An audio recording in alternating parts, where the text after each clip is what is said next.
Well, good morning. I got to say, we talked about this last week, Manansky, in regards to Richard when he was talking about how Kansas City is by far the best team in the NFL, that the Bills are done. Kansas City is now way favored to win the Super Bowl. And there were some truths to what he was saying. Like Kansas City was favored. They were plus 600 to win the Super Bowl.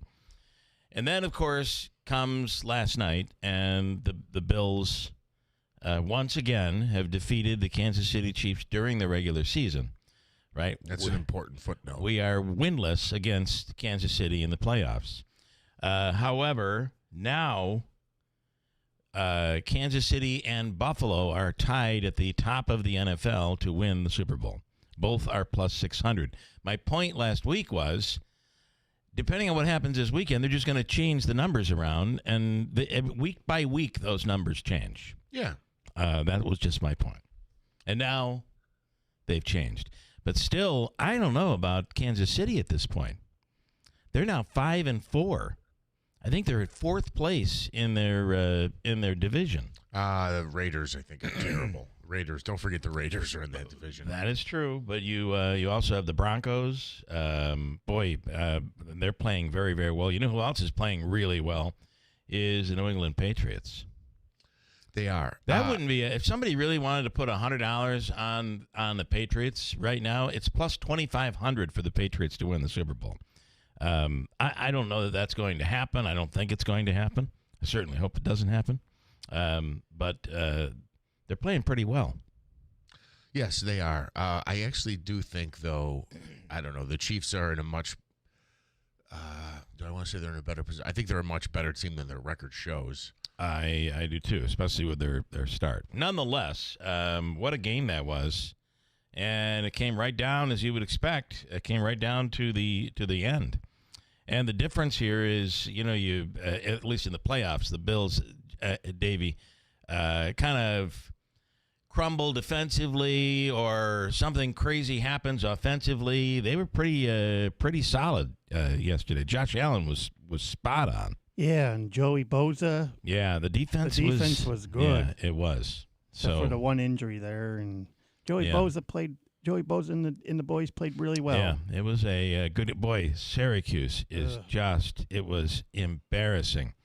You know that Belichick, the complaint right now with Belichick and his girlfriend is that she is on the sidelines oftentimes. She is in the coaches' room, and when they have coaches' meetings, not only is she in the meetings, but it's said that she pipes in and she's almost like his assistant coach. Is she officially on the staff? I don't think she is. Staff? I don't think she is. Yeah, well, she shouldn't be there then. Well, who's going to tell Belichick no? Well, I it's really weird. It's really a bit weird. Kind of simple. Your nephew can't come in, your cousin can't come in, and your girlfriend can't come in. I would think that would be the way it goes.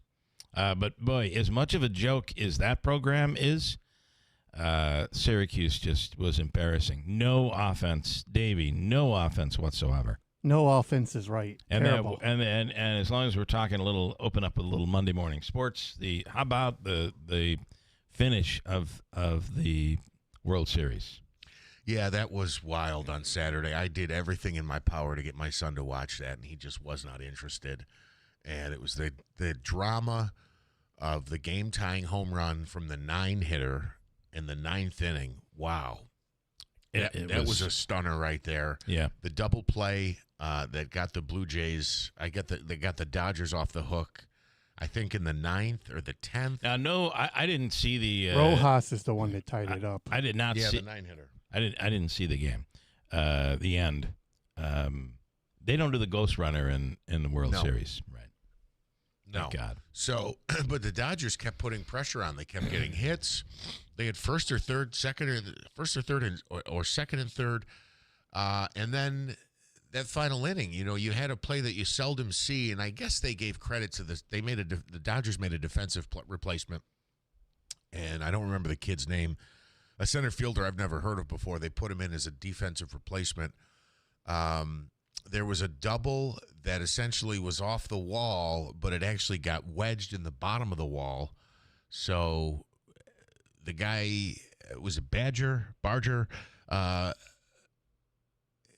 basically ran the bases all the way around. But, they had called dead ball basically because the ball was lodged in the fence, which is an automatic 2-base hit, and the runners who are on base are allowed to advance two bases. So it set up a second and third with one out. And ultimately, did it become first and third? Or am I confusing my innings? Was that the ninth? That might have been the ninth when he got the ball wedged. No, it was the last inning. No, it was definitely the last inning. Anyway, it ends up being a double play to end it. It was very, very dramatic. It was really an excellent World Series. Much better than most people thought. So final was 5-4. It was certainly much better than anybody thought it was going to be. There were so many that just thought this was going to be, like me, a Dodgers blowout. But the Dodgers win, something I didn't really want to see happen nonetheless. Mike says the Bills game was a double-decker delight. The Bills won, and there were no Taylor Swift sightings. And if she was there, the camera would have been all over. Yeah, it's so ridiculous. Let's see, a bunch to get to today. Tomorrow is Election Day, and the polls are open from 6 a.m. until 9 p.m. tomorrow. Wherever it is you vote, and you can check for polling places on the website, the Board of Elections website, wherever you might live. And tomorrow it's an off year, but for some people this is a really big election, right? Yeah. But overall, in general, it's an off year election. Let me bring in Rick, who wants to comment bright and early here. Rick, good morning. You're on the radio. Hey, good morning. Great World Series, except for a couple of things. Okay. The ratings are important, but it's killing the kids watching baseball. I couldn't stay up. How did the kids stay? You can't let the kids stay up. It's so late. Something should be done. I don't have the answer, and the other thing, I do have a suggestion. Manansky, I need your help on this one. Okay. After an intentional walk, the next batter to the plate starts with ball one. Oh, okay. If they can do ghost runners, they could do this. Well, regular season. I have to tell you, the Savannah Bananas, I really, truly believe there are things that are being considered that they do. Yeah. I mean, they're selling out everywhere they go and selling out football stadiums. It's is unbelievable. That something they do? It may be something like that. It's that sort of thing that that they do, right? There are all sorts of. So.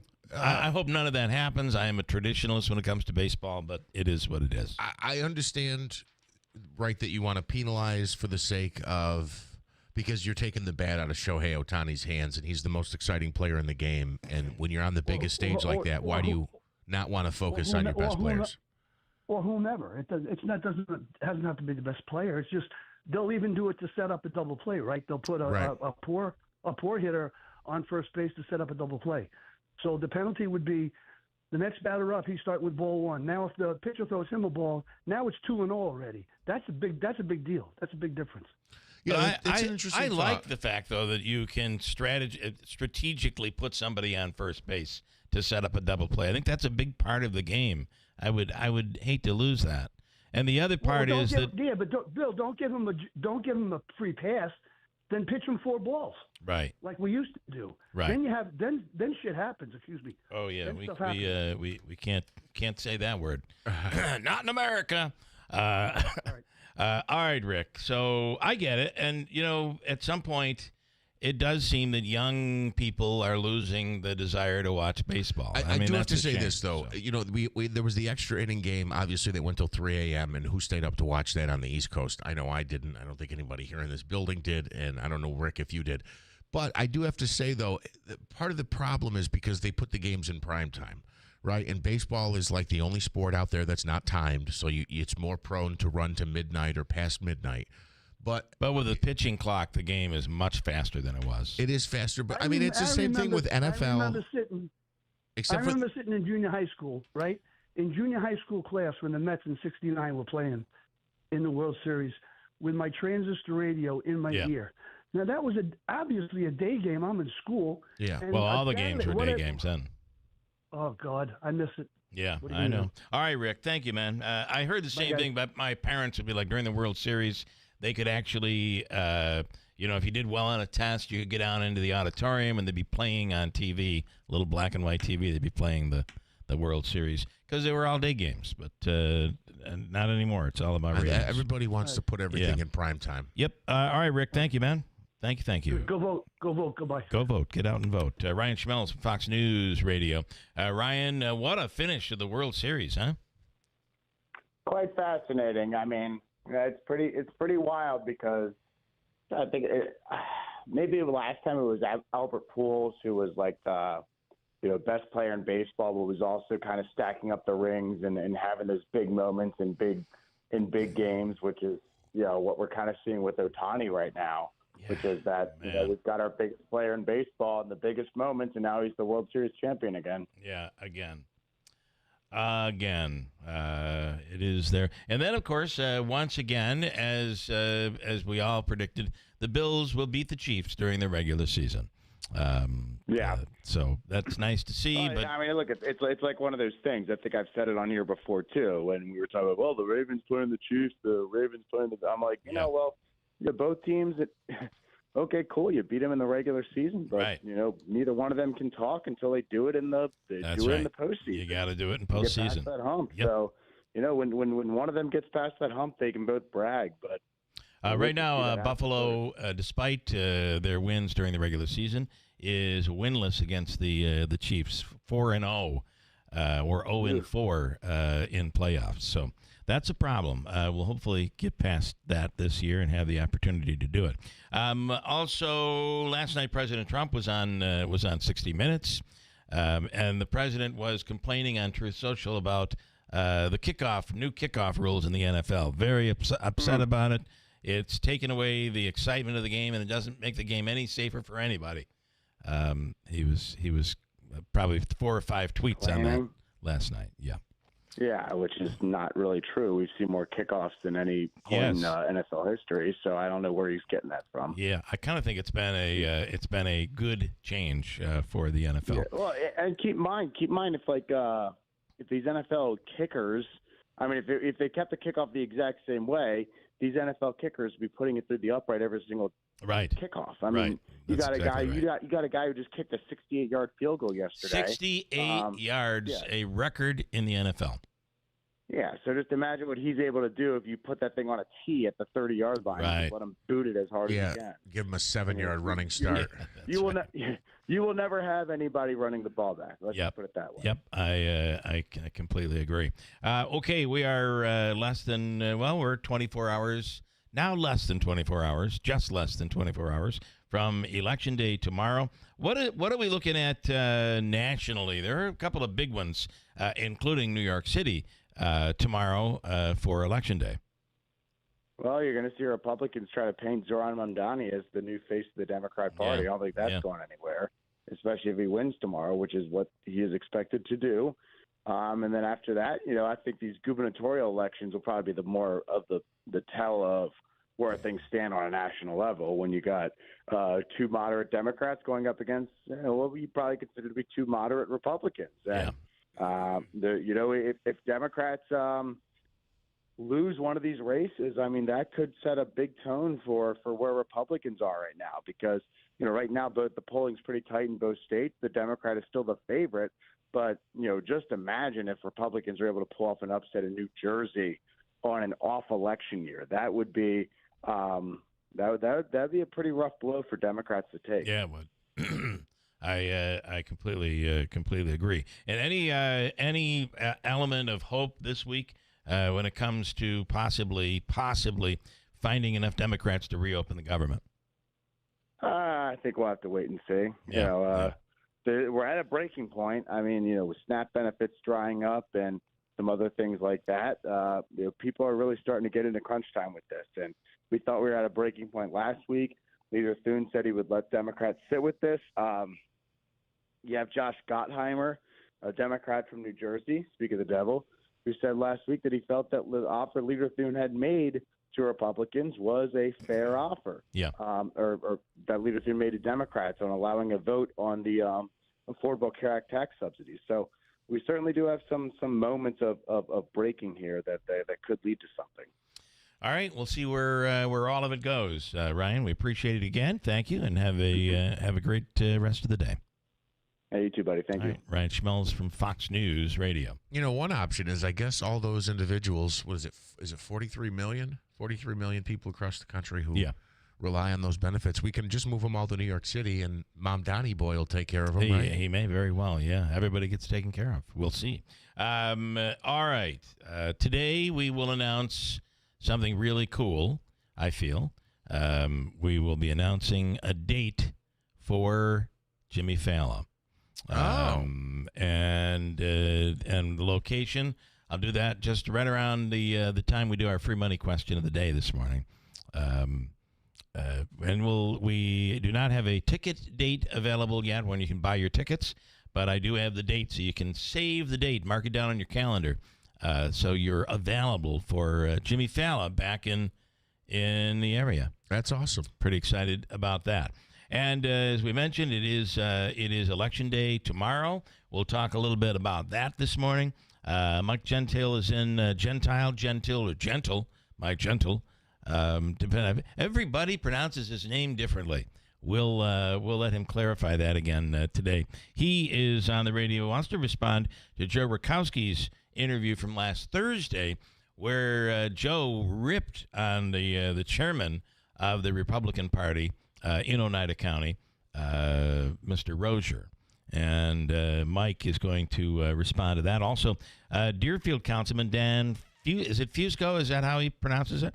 Dan Fusco wants to respond to the Oneida County Executive's comments on that housing project in Deerfield. And I believe Fusco is one of those who is very much against it.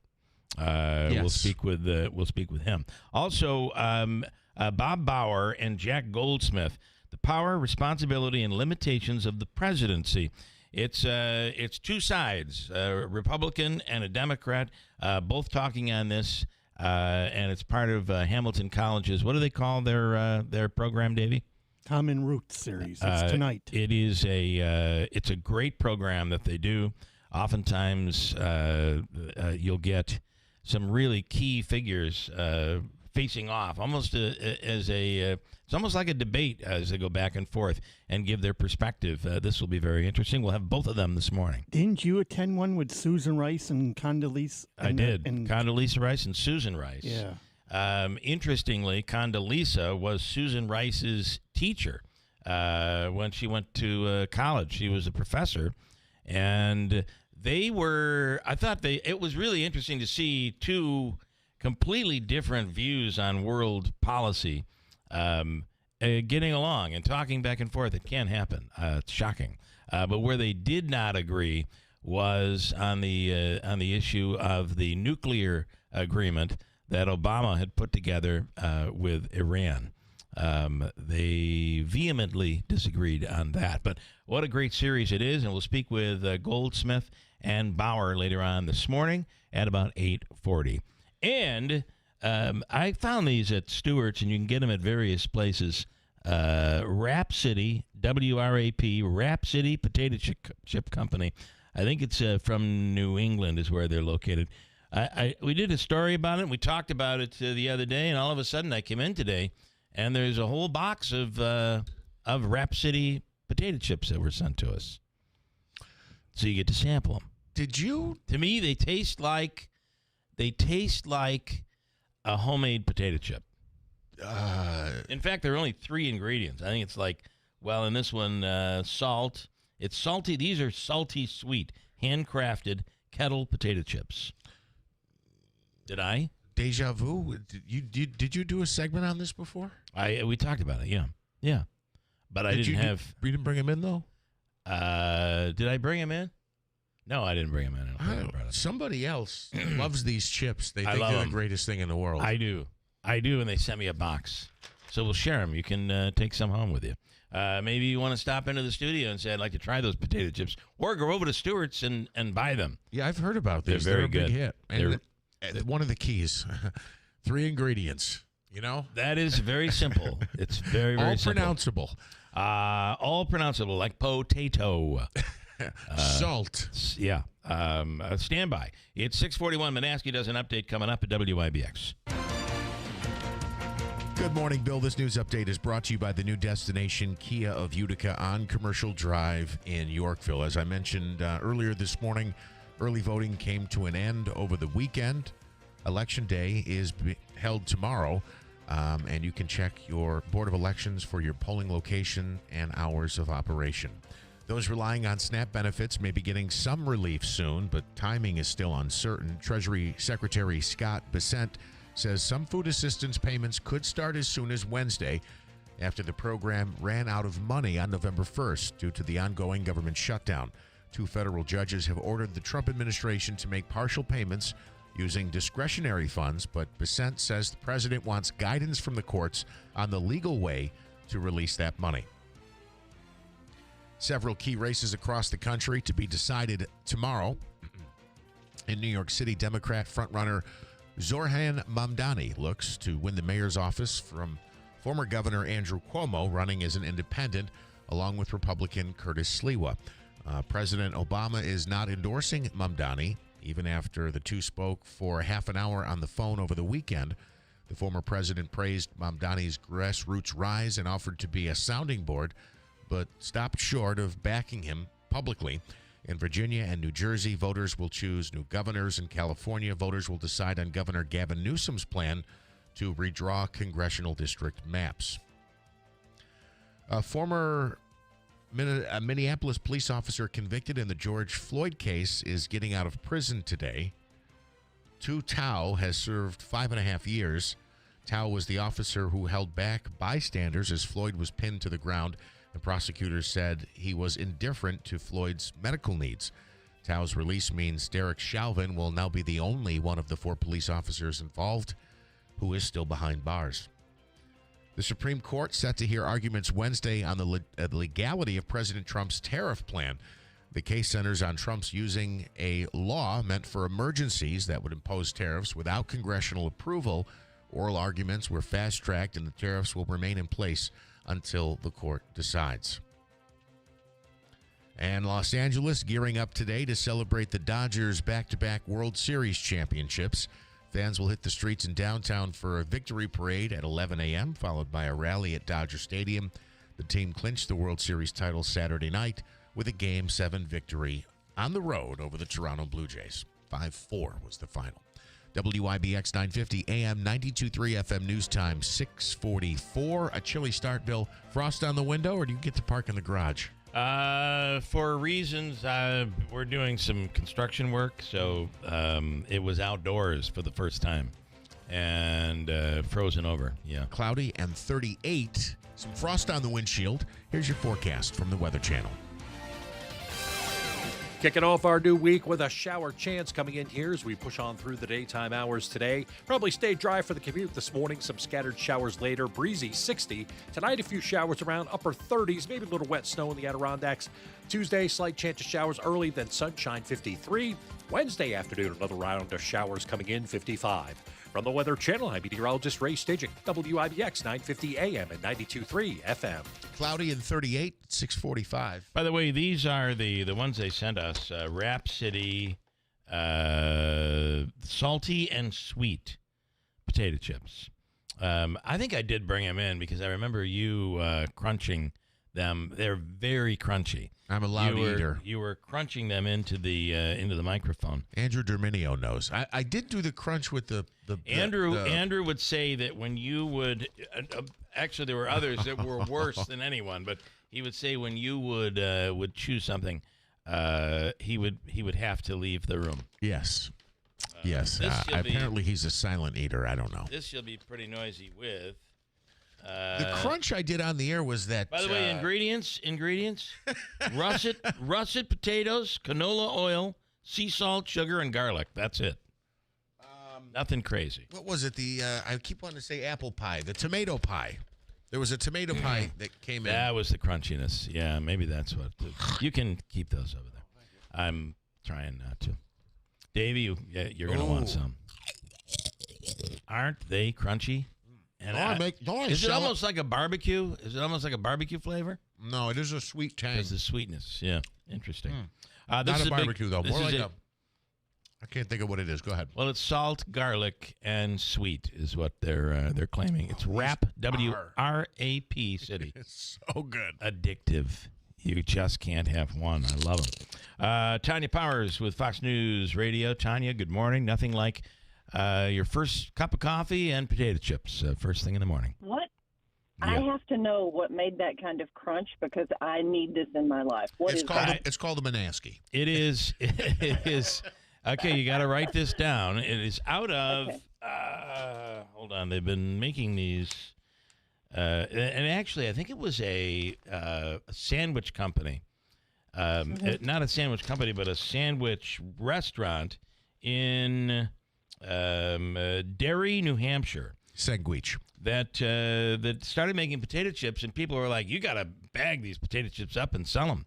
And in 2015, that's exactly what they did.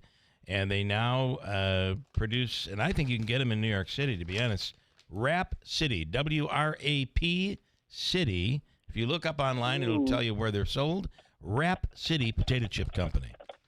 And I'm Googling it now. Okay, great. Yep, I see it. I have to try this. Got to give them a try. They're like homemade potato chips. Very, very good. Okay, right. Big week for the Supreme Court this week. What can we look for? What decisions are coming down? Well, today there are a couple of one is a big case that is you may not have heard about. The biggest of the ones is on Wednesday, and I'll get to that one in just a second. But the ones today, the justices are going to hear the case involving an Army specialist who was injured in 2016 by a suicide bomber at Bagram Airfield in Afghanistan. This local Afghan civilian was actually working for a government contractor, the Fluor Corporation. The civilian turned out to be a suicide bomber. This Army specialist was injured. I think 4 or 5 people were killed in that attack as well. The injured, Army specialist Hensley, he sued the company, the government contractor that hired the local Afghan person in South Carolina, and said that they were negligent in supervising the guy that that turned out to be the bomber. Yeah.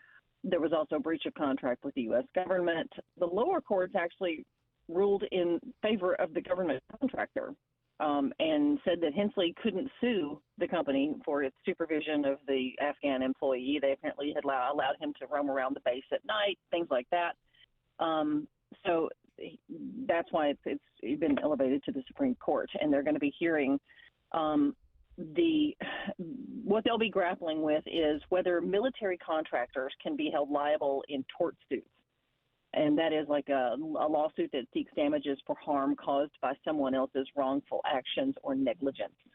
That is under state law. That is the reason that they're getting this case. But that's one of them. The other, the biggest one though, is going to be the one on Wednesday. That is the tariff case. Yeah, that is the one that is. Yeah. Yeah, that's getting a lot of, rightfully so. That's getting a lot of attraction. And we had, originally the president had said that he was just going to go attend the oral arguments in person. Yesterday we learned that apparently he told reporters on Air Force One that he does not plan to go, that he will not go to listen to the oral arguments, despite what he had earlier said. He said, his Truth Social post said, "I will not be going to the court on Wednesday and that I don't want to distract from the importance of this decision." Apparently there had been some Republican lawmakers that, were kind of like, yeah, that's not a great idea for you to go sit in on these arguments. I know that John Kennedy-Anna, the Republican, had told Politico last week that he thought it was a mistake. He said some people will interpret this as an attempt to put pressure on the justices, And he said, I think if the justices receive it that way, I'm not saying they will or they won't, but if they do perceive it that way, I think it will backfire. That's what Kennedy said last week. So, that's the one that is highly watched because of, what the president has invoked in the rule of the law that he is basically citing in putting these sweeping tariffs on everything, because Congress is actually the one, according to Article 1 of the Constitution, the Congress has the power to do, lay and collect taxes, duties, imposts, and excises. That is according to the Constitution. So that actually lays with Congress, not the president. The president has basically said, okay, well, there's this 1977 law that he's going to use, and that's what he has kind of staked this whole tariff thing on. It will be interesting. In fact, it was talked about in the 60 Minutes interview last night, and the president had said it would be a horrible mistake if the Supreme Court were to rule against him. But it would be something that he would be able to then go to Congress to get ultimately passed. So interesting. It will be very interesting. So that decision is expected on Wednesday. Mm-hmm. Yeah. Okay. That's the one people around the world are watching that one. Yep. For a lot of reasons. Manaski's going back in for the potato chips. I just wanted to give her one more before we let her go. One more crunch. This is for you, Tanya. Thank you so much. Oh, yeah. That is could be a sound effect right there. It really could. Yeah. I was thinking that exact same thing. Yeah. But no, it's real. Rap City Potato Chip Company. Tanya, you let us know when you try them what you think. You're going to send them the bill for this live ad lib, right? I believe so. Okay. That is correct. Okay. All right. Have a wonderful day. Thank you so much as always. Absolutely. Thank you. Tanya J. Powers from Fox News Radio. Okay, so I mentioned that we're going to announce the Jimmy Fallon date coming up. You want me to go right to the top, Davey? You want me to take a break right now? All right, let me break quickly, and we'll come back, and at 7:35, we will announce this morning the Save the Date Jimmy Fallon show coming back to the place that he credits with really getting him started. It was Manaski that made the programming decision and push to put Jimmy Fallon on the radio on WIBX. That's true. And can we remember what the last time Jimmy was in town, somebody asked why he was here, and he gave me all the credit. He did. Do you remember what he called me, though? I don't. We can't say it on the air. Okay, all right. We're not allowed. All right, fair enough. So, quick break. Hold on tight at WIBX.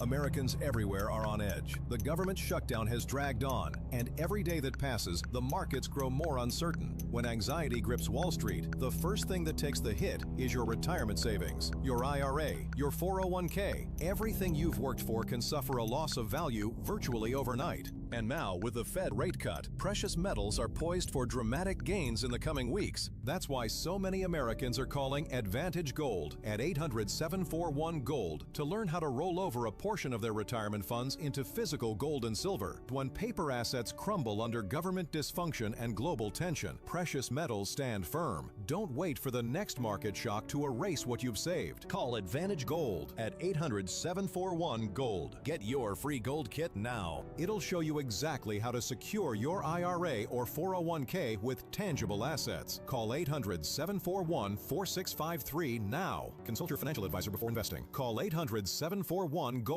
We are here with Tom Giglio from Script Stop Pharmacy, Oriskany Boulevard in Whitesboro, our industry ace. What sets you apart from other pharmacies? Script Stop Pharmacy, 131 Oriskany Boulevard in Whitesboro, New York. We're changing the game. We're a locally owned pharmacy, and we'll treat you like family. With fast, friendly service, no-wait immunizations, and automatic refills, we ensure that you never miss a dose. Pick up the phone and give us a call at 315-790-5300, and you won't have to sit on hold with an automated answering system. You'll be able to actually reach out to a person. You won't have to wait in a long line only to find out that your prescription isn't ready or is not in stock. We offer a wide range of services, including text message alerts when your prescriptions are ready. We have an app that you can manage your medications in, and we offer free delivery across all of Oneida County. And with 75 years of combined pharmacist experience, we're here to serve you quickly, reliably, and with a smile. Need a script, make the stop, or just call Script Stop.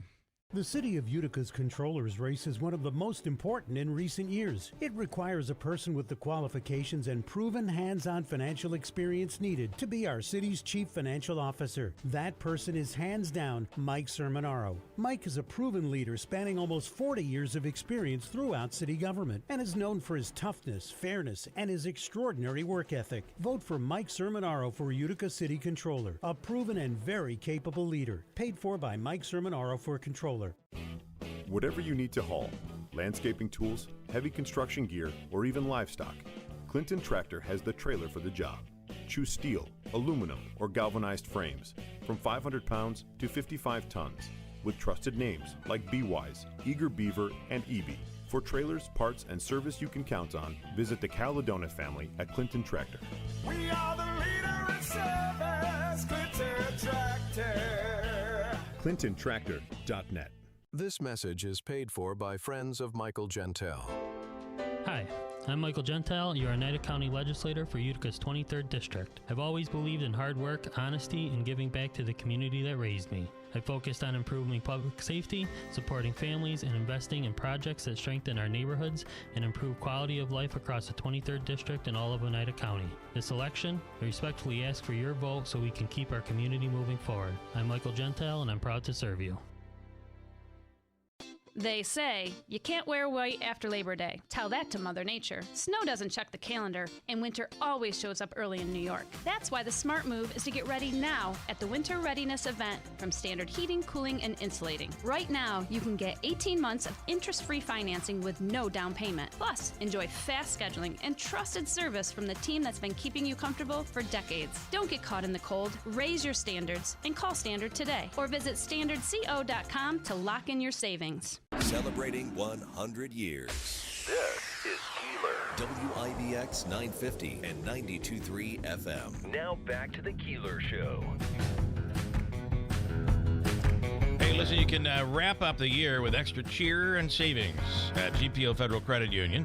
Drive into the new year with an auto loan as low as 4.24% APR for 60 months on 2022 to 2026 models with checking and direct deposit. Or you can grow your savings with their 14-month term share certificate special at 4% APY. Need a little extra from the holidays or winter home upgrades? Their holiday loan and warm loan are both as low as 5.99% APR for 12 months. Visit gpofcu.com or your nearest branch and wrap up the year in savings only at GPO.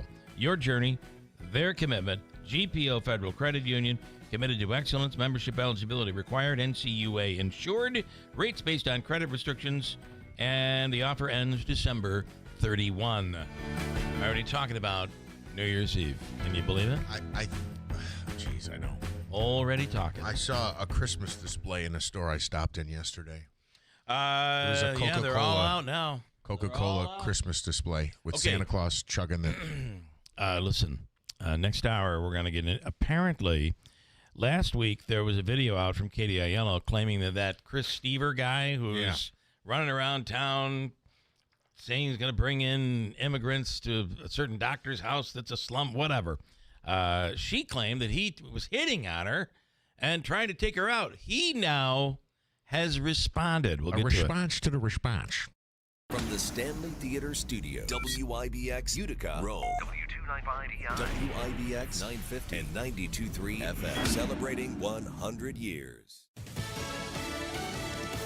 The eve of Election Day, CJ Papa, Fox News. Now, President Obama on the ground this week in a pair of states on the East Coast where Democrats want to remain in power in the governor's mansion for a third straight term. That's New Jersey. And they want to seize control again, booting out Republicans in the state house. That's Virginia. Fox's Melo Rivera has more. Democrats are bringing out their biggest closer, former President Obama, to give candidates a boost. He headlined rallies in New Jersey and Virginia over the weekend where he took jabs at President Trump. Despite Obama's criticism, Republicans believe they have a very good chance of flipping New Jersey's governor's seat red. A Fox News poll shows Democrat Mikey Sherrill leads Republican Jack Ciattarelli by 7 percentage points. But some believe the race is tighter than that, giving Democrats the jitters. In Virginia, Democratic gubernatorial candidate Abigail Spanberger's lead over Lieutenant Governor Winsome Earl-Sears is wider. Democrats hope anger over the firing and furloughs of federal workers will galvanize voters. That's Fox's Madeline Rivera. President Trump holding tele-rallies this evening in Virginia and New Jersey, trying to sway voters who have not cast their vote early to vote for Republicans running for governor in those states. A brisk early voting in the Big Apple where the mayor seat is up for grabs. On the city's west side in New York, there are long lines. People I talked to said they have not seen lines like this for a local election in decades. That's because the national spotlight is right here in the Big Apple. As that race continues to narrow, people want to make sure their vote will count. I've never seen an election and lines like this up the block before the actual election day, which I'm hoping is a good sign for Cuomo. And I just checked in with former New York Governor Andrew Cuomo's campaign, who tells Fox that the larger the voter turnout is, the better they believe it is for them. And Cuomo thinks he can close the gap on Democratic nominee Zoran Mamdani. Fox's Alexa McAdams in New York City. America's listening to Fox News.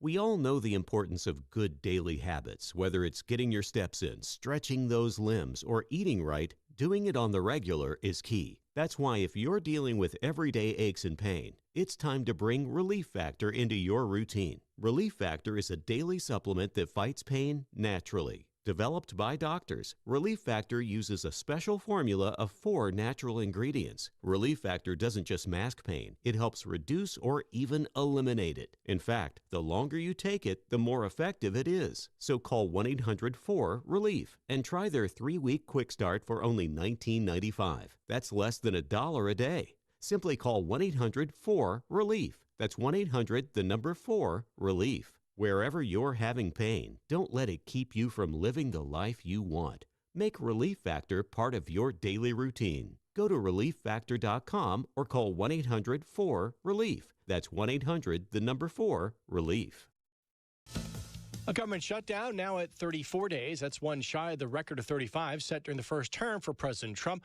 Money needed for groceries drying up over the weekend, but could it soon flow again? Fox's Christina Coleman has more. Monthly benefits through SNAP paused due to the government shutdown, worrying millions of Americans.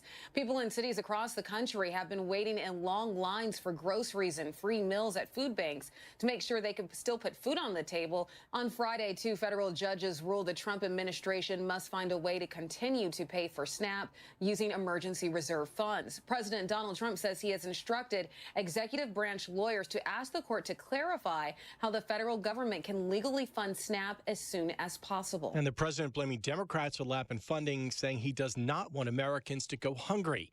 More strikes carried out by the U.S. military. Fox's Alexandria Hoff joins us from the White House. Trump administration's position is that cartel strikes do not fall under the War Powers Resolution because troops are not being sent into hostilities. Within the resolution, hostilities is kind of vague. It's been interpreted differently in the past, but action, it did kill 3 men who Secretary Hegseth described as narco-terrorists carrying illicit drugs to the U.S. He added a promise in his post. The department will treat them exactly how we treated al-Qaeda. We will continue to track them, map them, hunt them, and kill them. That's Fox's Alexandria Hoff reporting. Meanwhile, Nigeria's president responds to the threat of military action from President Trump if it does not protect Christians under attack. Posting today on X, Nigeria stands firmly as a democracy governed by constitutional guarantees of a religious liberty. Israel handing over the bodies of 45 Palestinians, that from health officials in Gaza who received the remains today at Nasser Hospital. This follows the move by the terror group Hamas, which sent the remains of 3 Israeli troops taken hostage October 7, 2023. I'm CJ Papa. This is Fox News. Some sunshine and 38 degrees. Good morning. I'm Jeff Manaski. WIBX 950 AM, 92.3 FM news time is 7:05. This news update is brought to you by Clinton Tractor, the leader in service. Visit clintontractor.net. A fatal one-vehicle crash on Stedman Road in the town of Lee has claimed 1 life. The Oneida County Sheriff's Office says it was called to the scene around 8:40 last night. Deputies determined that the driver of the vehicle was the sole occupant, and they say that driver lost control, went over the shoulder, and collided with a tree. The operator of the vehicle was pronounced dead at the scene. However, the name of that individual has not yet been released. And the accident happened last night on Stedman Road in the town of Lee. What started as a suspicious vehicle complaint leading to a DWI charge in the village of Boonville, police responded to Main Street Saturday evening. They located the vehicle and say a man and a woman were inside. The driver, 24-year-old Aquan Moultrie of Lyons Falls, was allegedly intoxicated behind the wheel, and he was charged with DWI. Early voting came to an end over the weekend in New York State. Tomorrow is Election Day. Check with your local Board of Elections for hours and polling locations. And gas prices across the state down slightly. Here locally, they're holding steady. AAA says the average cost for a gallon of fuel is $3.05. It's the same as it was last week, 9 cents lower than it was 1 month ago. Currently, the statewide average is sitting at $3.10, and nationally, it's down 2 cents to $3.03. WIBX 950 AM 92.3 FM News Time 7:07. Your forecast brought to you by the new destination Kia of Utica on Commercial Drive in Yorkville. Kicking off our new week with a shower chance coming in here as we push on through the daytime hours today. Probably stay dry for the commute this morning. Some scattered showers later. Breezy 60. Tonight, a few showers around upper 30s. Maybe a little wet snow in the Adirondacks. Tuesday, slight chance of showers early, then sunshine 53. Wednesday afternoon, another round of showers coming in 55. From the Weather Channel, I'm meteorologist Ray Staging. WIBX 950 AM and 92.3 FM. Right now, some sunshine and 38 at 7:08.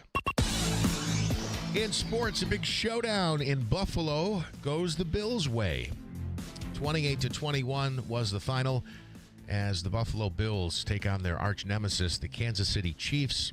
Did you see yesterday, by the way, the new stadium is almost complete? Well, the outside is, and it will be open for next season.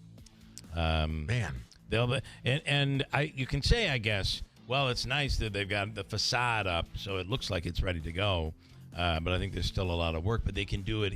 A lot of that indoors work is able to be done during the winter months.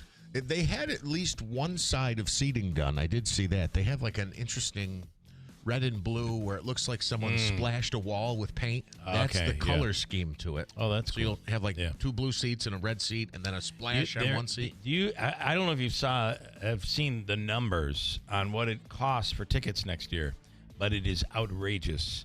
They are making the best out of everybody that wants to be there and be there for the first season of the stadium.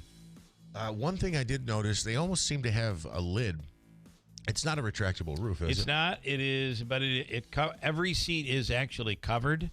The problem you get, and apparently it's positioned very well where the wind will not end up playing as much of a role in the only time will tell. We'll only know once you're in there. But wouldn't it be something if that design actually caused a swirling effect? Supposedly the elements, while it is still a stadium that will not be eligible for the Super Bowl because it is not a dome. It is all the seats are covered. It'll be a warmer seat in that stadium. Is that a requirement that it must be a dome? I believe in the north you would have to have a. You remember they did one at MetLife when they opened that up. That's true. That was within the last. Maybe it's not. Maybe it's the size. 10 years. I don't know what the reason is, but I saw the headline just a couple of days ago that said there could not be a Super Bowl played in Buffalo. It was one of the complaints that people have had. You've gone to building this new stadium, and a Super Bowl can't be held there. I'll have to look into why. I just thought it was because it wasn't a dome. Was public money used to build that stadium? A little bit. A lot. I almost wonder if that also is the controversy. But the governor pushed for that. Of course, she's from Western New York. She did, but I wonder if you could say, listen, my tax dollars were spent on this, so I get to write off 12% of the ticket because maybe we should try that. Yeah, because I paid for this. It's all public. I'm sure there's some private money in there, but for the most part, this was built on tax dollars. Jackson Dart and the Giants put up a good effort, I guess. It looked like it was going to be a game in the second half. It didn't didn't amount to much of a game, but the Giants lost to the 49ers 34-24. It's funny how a quarterback can be terrible and then go somewhere else and be so good. I do think the Giants have a bit of a problem, and it's not a quarterback problem. They have other problems that are causing them their woes. Yeah, well, I mean, Scadaboo, that's a big loss right there. And he's going to be out the whole year. And then they also lost Malik Neighbors, the previous season's #1 pick, and he's one of the best wide receivers I think in the game, one of the most exciting anyway. Obviously tore his ACL, so now they just have They had guys on the field I'd never even heard of yesterday. Yeah, nobody could seem to catch the ball. The Jets did not play yesterday, but they are receiving some interest in their roster. NFL Network says Breece Hall, Quinnen Williams, and Jermaine Johnson have all drawn headlines, but the Jets will only part with top talent for a very high price. The Jets are 1-7. They had a bye this weekend. A couple of news and notes around the NFL. Washington Commanders quarterback Jaden Daniels left the game last night. He broke his arm or dislocated his elbow. I don't know if you saw the video, but it's ugly. Yeah. I don't want to see that.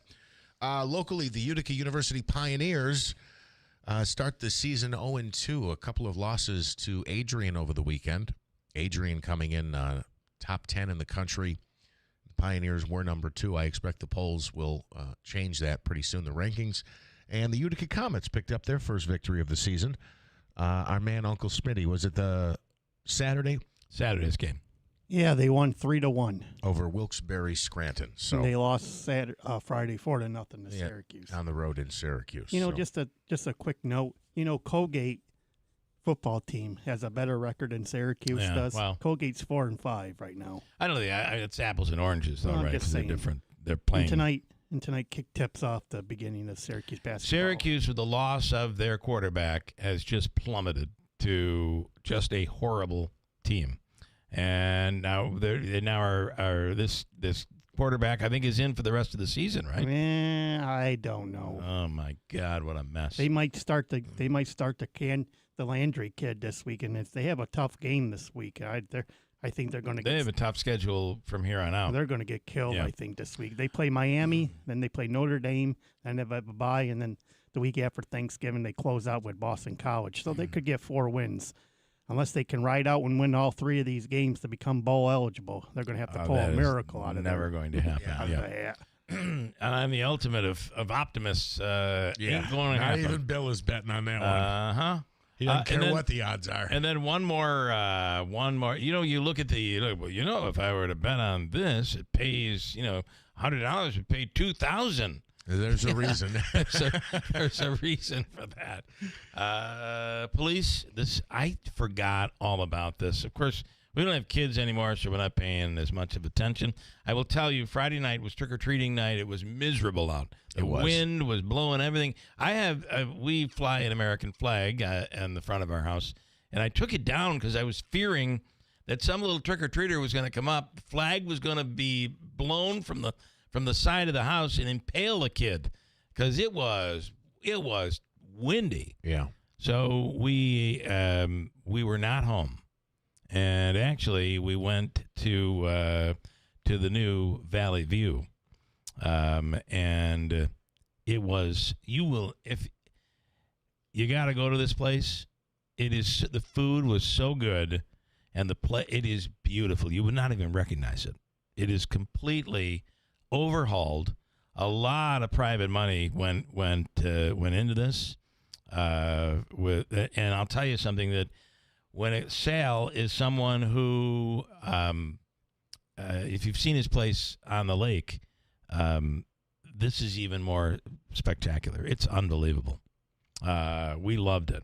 Anyway, we just put a big box of candy on our porch, and with a little sign that said "Take one." And I'm telling you, kids are not. I have a Ring camera. I have a camera so I can see. They aren't even going to know it. Every kid looked straight into the camera and said, "Only taking one." Really? Nobody took more than one. It was pretty awesome. Oh, and there were like 3 Kit Kat bars left when we got home. So there is hope in the world. These kids all were very, very good and very respectful. Here is what I had completely forgotten about. remember when we were kids, whether it was me in the 70s or you in the 80s? Yeah. You're always told you can't have the candy until we check the candy. Right. And because back in the 70s and 80s, there was kind of a thing about something being tainted, the candy being tainted, or razor blade in an apple. You heard all of these stories.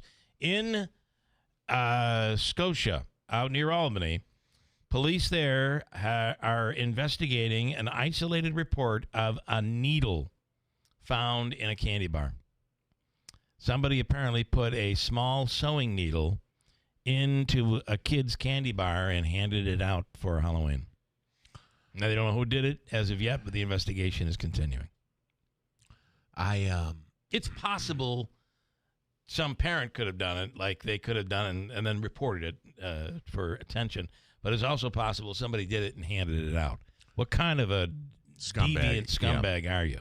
Yeah, that's really... And the parents, all you would see is a little hole. That little hole that went in to push it through the wrapper and into the candy bar. Yeah, that's awful.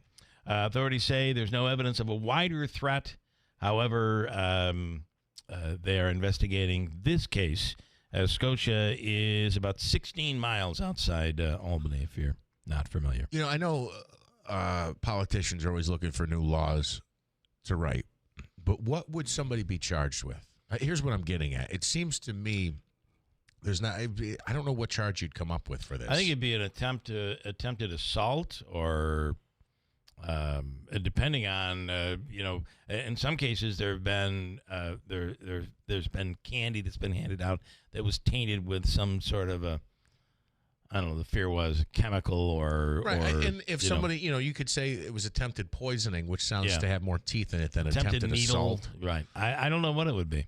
Yeah. I have a feeling that if they do locate this person, if this is legitimate, which, I have no reason to doubt it, it's not gonna be much more than a slap on the wrist. I mean, you had a case recently, right, where it was not an attempted assault, it was a legitimate assault, and if I'm not mistaken, 20 minutes after the arraignment, you were driving down the road, and I was on the phone with you, and you're like, there he is, walking away. I'm pretty sure I saw him, and I had a hard time not hitting the gas personally, but I didn't.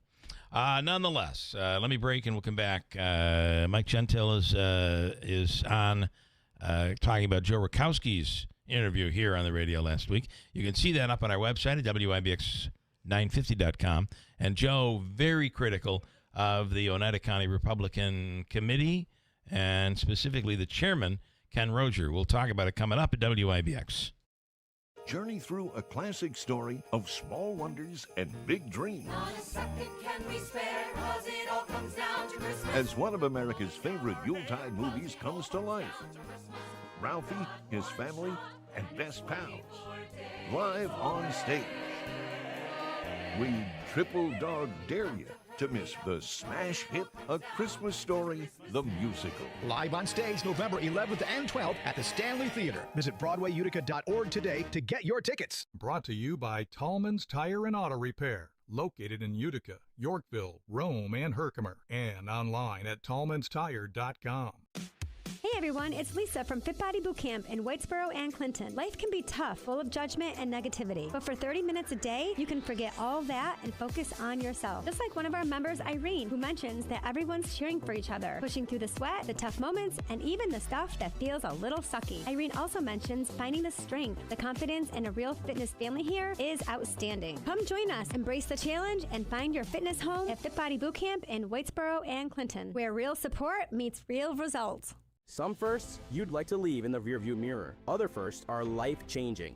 90 years ago, Nokian tires changed driving with our first, the invention of the winter tire. Today, we're still the leader in winter driving with more than 100 patents and 200 days of testing in the Arctic every year. Winter is our first love. Make winter safety your first priority. Nokian tires. First things first. Visit Tolman's Tire and Auto Repair in Utica, Yorkville, Rome, and Herkimer, or online at tolmanstire.com. This message is paid for by friends of Michael Gentile.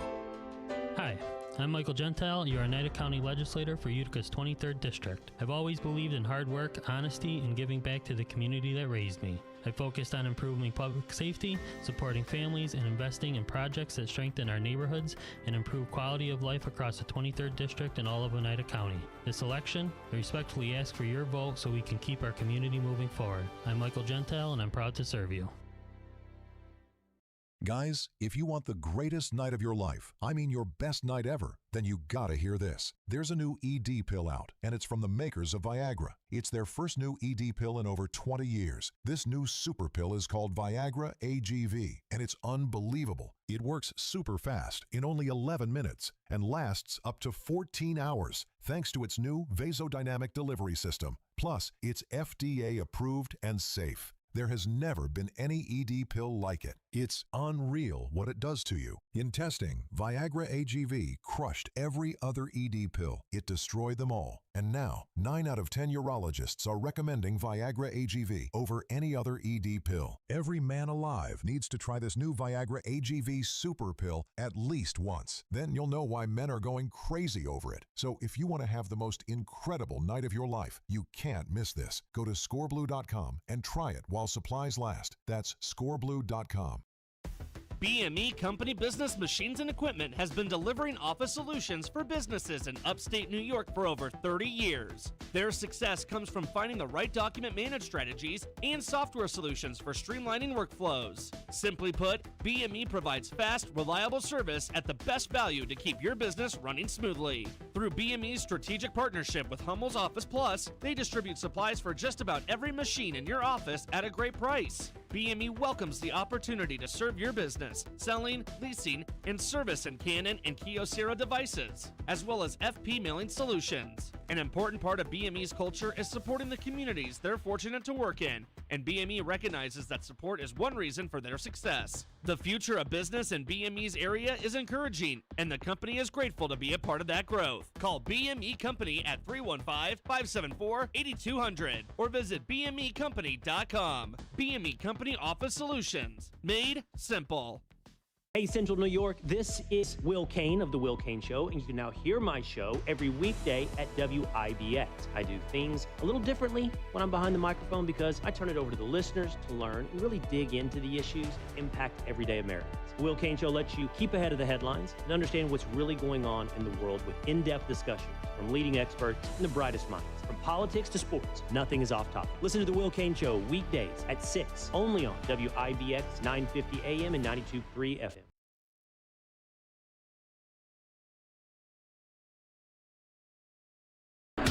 WIBX. This is Keeler. WIBX 950 and 92.3 FM. Now back to the Keeler Show.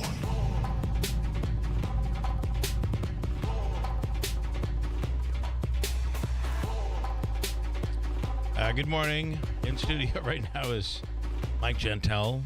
Gentle. I mean, I hear people pronounce it different ways. Can you clarify once and for all for people? I say Gentile. Gentile. Yes. Not genteel or gentle. Gentile's acceptable. That is acceptable. It is. Okay. Well, a good chunk of my family says genteel still. So. It is interesting how families go back and especially a lot of Italian families. Yes. Maybe one brother pronounces it this way, the other brother pronounces it another way. I find that interesting. Pretty cool. Nonetheless, Joe Rakowski was on the radio last Thursday talking about the county committee and the chair. Yes. Do you have any comments on that issue? I thought we had a really great opportunity to make sure that our congressperson was from Oneida County. I thought that he came out. I thought he was the best candidate. Joe Rakowski. Yes. Yeah. I thought we should have really done whatever we could to pave the way for him and for Elise Stefanik, for that matter. Yeah. I thought we missed a huge opportunity to have her as the ambassador and Joe Rakowski as our congressperson. We have heard the county chair really got in the way of that and actually was referenced as one of the reasons why the president, the congresswoman, that everybody felt it was such a mess the district was in such disarray that they wanted her to stay because they were fearful that they may not win the seat. Right, and I mean, I think there was a lot at play. I think there was a lot of moving parts and a lot of it was turned into a power struggle that I didn't think was necessary. I thought we should have, rallied around our guy and really pushed that forward. Like I said, I think it's unfortunate now because we missed the boat on two majors. And I think, although he didn't say an absolute no, I think Joe Rakowski, after everything that he went through, I'm not sure he'll run again. Yeah. Well, I think he's a perfect example of somebody that's willing to step up for their community, step up for their country, but isn't defined by politics, isn't defined by a need to be in a position of elected. Right. They're going to do good things for our community regardless of elected position or not. And, those are the people that I like, and those are the people that I want to see in government because they're not defined by a political role. All right. Anything else on? I mean, he really implied that the county chair, Mr. Rozier, should be removed, and felt that there were things that are being done that are illegal. I think that is something that the committee has to address. I do believe that the Republican committee, the Democrat committee, those are entities that really should operate within themselves. I don't believe in airing dirty laundry necessarily, but it's obvious that we lost an opportunity to have a congressperson from Oneida County and a local congressperson be the ambassador. I mean, major things. Okay. So. All right. I apologize for any mix-up on the topic here this morning. While we have you here, a lot of drama in the games 6-7 of the World Series. I had to do it. My son might be watching. 6-7. So anytime I refer to it, I have to 6-7. But obviously a great dramatic World Series. I hope you got to watch it. I thought it was good. That was a good transition. That was good. I thought it was good for the sport. I mean, really, I've talked about it was baseball great for the sport quite a bit. I thought it was great for the sport. I thought you saw some of the sport's biggest names on the grandest stage and the biggest moments, and I just think that's a huge opportunity to really. What are they putting in the food in Japan? Is it the sushi? Is it the sake? I mean, what is going on? All of these Japanese players seem to be just, except for the one the Mets have. He's struggling. I thought one meme that was interesting was. It was kind of a joke. It was like, oh, if only the Blue Jays played more travel ball at 12 years old, they would have overcome this game or something. And stuff. But what was interesting for me was I didn't know who I was rooting for. Yeah, I went back and forth, and then it was like sometimes I was like, go Blue Jays. Sometimes I was like, go Dodgers. Sometimes I was like, I hope the game just ends with them both losing somehow. It was interesting. Yeah, Game 7 when it was 3-1, I was hoping that the Dodgers would come back and make it more interesting, make it a game, see this back and forth type of a thing.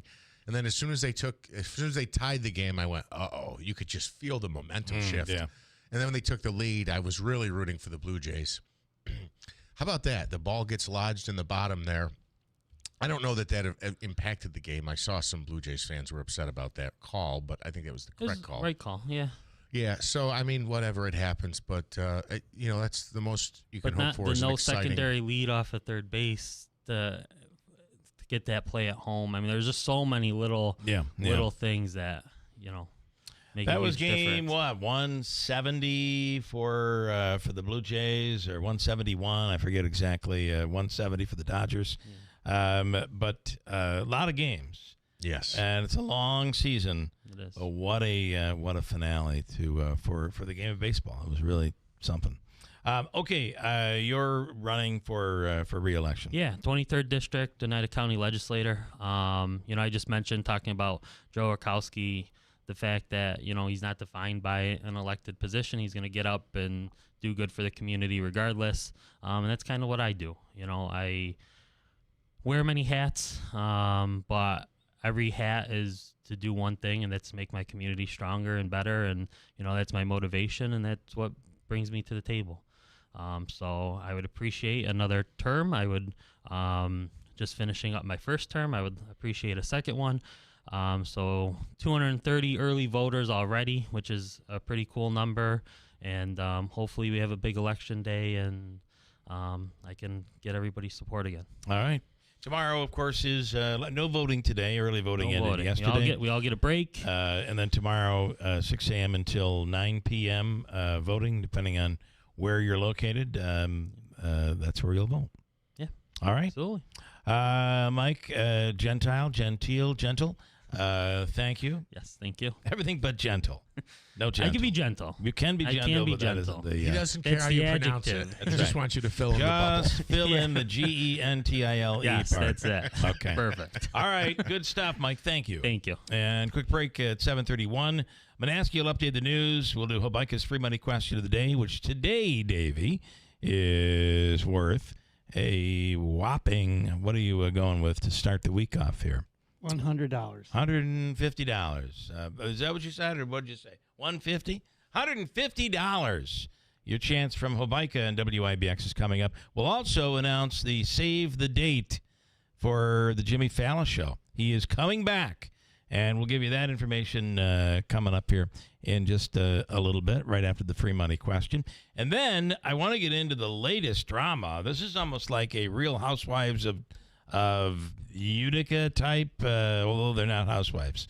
We're dealing with Katie Aiello and this Chris Stever guy. Yeah. Both of them love to use video to get the message out. And Stever has reopened a wound, if you will, for Katie Aiello, and we'll give you that audio coming up in a second. Hold tight at WIBX. We are here with Tom Giglio from Script Stop Pharmacy, Oriskany Boulevard in Whitesboro, our industry ace. What sets you apart from other pharmacies? Script Stop Pharmacy, 131 Oriskany Boulevard in Whitesboro, New York. We're changing the game. We're a locally owned pharmacy, and we'll treat you like family. With fast, friendly service, no-wait immunizations, and automatic refills, we ensure that you never miss a dose. Pick up the phone and give us a call at 315-790-5300, and you won't have to sit on hold with an automated answering system. You'll be able to actually reach out to a person. You won't have to wait in a long line only to find out that your prescription isn't ready or is not in stock. We offer a wide range of services, including text message alerts when your prescriptions are ready. We have an app that you can manage your medications in, and we offer free delivery across all of Oneida County. And with 75 years of combined pharmacist experience, we're here to serve you quickly, reliably, and with a smile. Need a script, make the stop, or just call Script Stop. This month, Pure Talk is supporting Canines for Warriors, a terrific organization that trains rescue dogs and then pairs them up with combat vets struggling with PTSD. This is why I switched to Pure Talk. Sure, I like the unlimited talk, text, and plenty of 5G data for just $25 a month, and you will too. But you will love being in business with a company that shares your values. Dial pound 250, say micro, and switch to an American wireless company that actually stands for something. Pure Talk. Brought to you by Tallman's Tire and Auto Repair, located in Utica, Yorkville, Rome, and Herkimer, and online at tallmanstire.com. Guys, if you want the greatest night of your life, I mean your best night ever, then you gotta hear this. There's a new ED pill out, and it's from the makers of Viagra. It's their first new ED pill in over 20 years. This new super pill is called Viagra AGV, and it's unbelievable. It works super fast in only 11 minutes and lasts up to 14 hours, thanks to its new vasodynamic delivery system. Plus, it's FDA approved and safe. There has never been any ED pill like it. It's unreal what it does to you. In testing, Viagra AGV crushed every other ED pill. It destroyed them all. And now, 9 out of 10 urologists are recommending Viagra AGV over any other ED pill. Every man alive needs to try this new Viagra AGV super pill at least once. Then you'll know why men are going crazy over it. So if you want to have the most incredible night of your life, you can't miss this. Go to scoreblue.com and try it while supplies last. That's scoreblue.com. I've worn the uniform. I have stood beneath our flag, and I have fought for what it stands for. I'm Megan Terry, and I serve in the U.S. Army. At Collins Flags, that feeling of pride goes into every single stitch. because they're made right here in the USA by folks just like me. This Veterans Day, show your love for the men and women who serve. Fly a Collins American or military flag with honor. Buy yours at collinsflags.com today. That's collinsflags.com. American made, proudly waved. And, of course, Veterans Day is just around the corner. Okay, I got to say I'm looking at some of these commercials. I want to talk about those coming up as well. We'll get into the KDILO Chris Stever video battle. With that, Hobika's free money question coming up, and we'll give you the Jimmy Fallon date. Returning to the area, our man Jimmy is coming back. It's all coming up at WIBX. Good morning, some sunshine, 38 degrees, WIBX 950 AM 92.3 FM news time is 7:36. This news update is brought to you by Clinton Tractor, the leader in service. Visit clintontractor.net. Congratulations to the Frankfurt Schuyler Maroon Knights girls soccer team. They won the Class C Section 3 title over the weekend, defeating Hamilton by a final of 1-0. In the town of Lee, there is an ongoing accident investigation from a fatal one-vehicle crash that occurred last evening. The United County Sheriff's Office was called to Stedman Road at approximately 8:40. The driver of that vehicle struck a tree and was killed in the accident. Thus far, authorities have not released the identity of the driver. Those relying on SNAP benefits may be getting some relief soon, but timing is still uncertain. Treasury Secretary Scott Bessent says some food assistance payments could start as soon as Wednesday, but after the program ran out of money on November 1st due to the ongoing government shutdown. This after the program ran out of money. 2 federal judges have ordered the Trump administration to make partial payments using discretionary funds, but Bessent says the president wants guidance from the courts on the legal way to release that funding. The Supreme Court set to hear arguments Wednesday on the legality of President Trump's tariff plan. The case centers on Trump using a law meant for emergencies to impose tariffs without congressional approval. Oral arguments were fast-tracked, and the tariffs will remain in place until the court decides. And, of course, tomorrow is Election Day. Several key races across the country will be decided. In New York City, Democrat frontrunner Zoran Mamdani looks to win the mayor's office over former Governor Andrew Cuomo, running as an independent, and Republican Curtis Sliwa. President Obama is not endorsing Mamdani, even though the two spoke on the phone for about a half an hour over the weekend. The former president praised Mamdani's grassroots rise and offered to be a sounding board, but stopped short of an official endorsement. In Virginia and New Jersey, voters there will choose new governors, and in California, voters will decide on Governor Gavin Newsom's plan to redraw congressional district lines out there.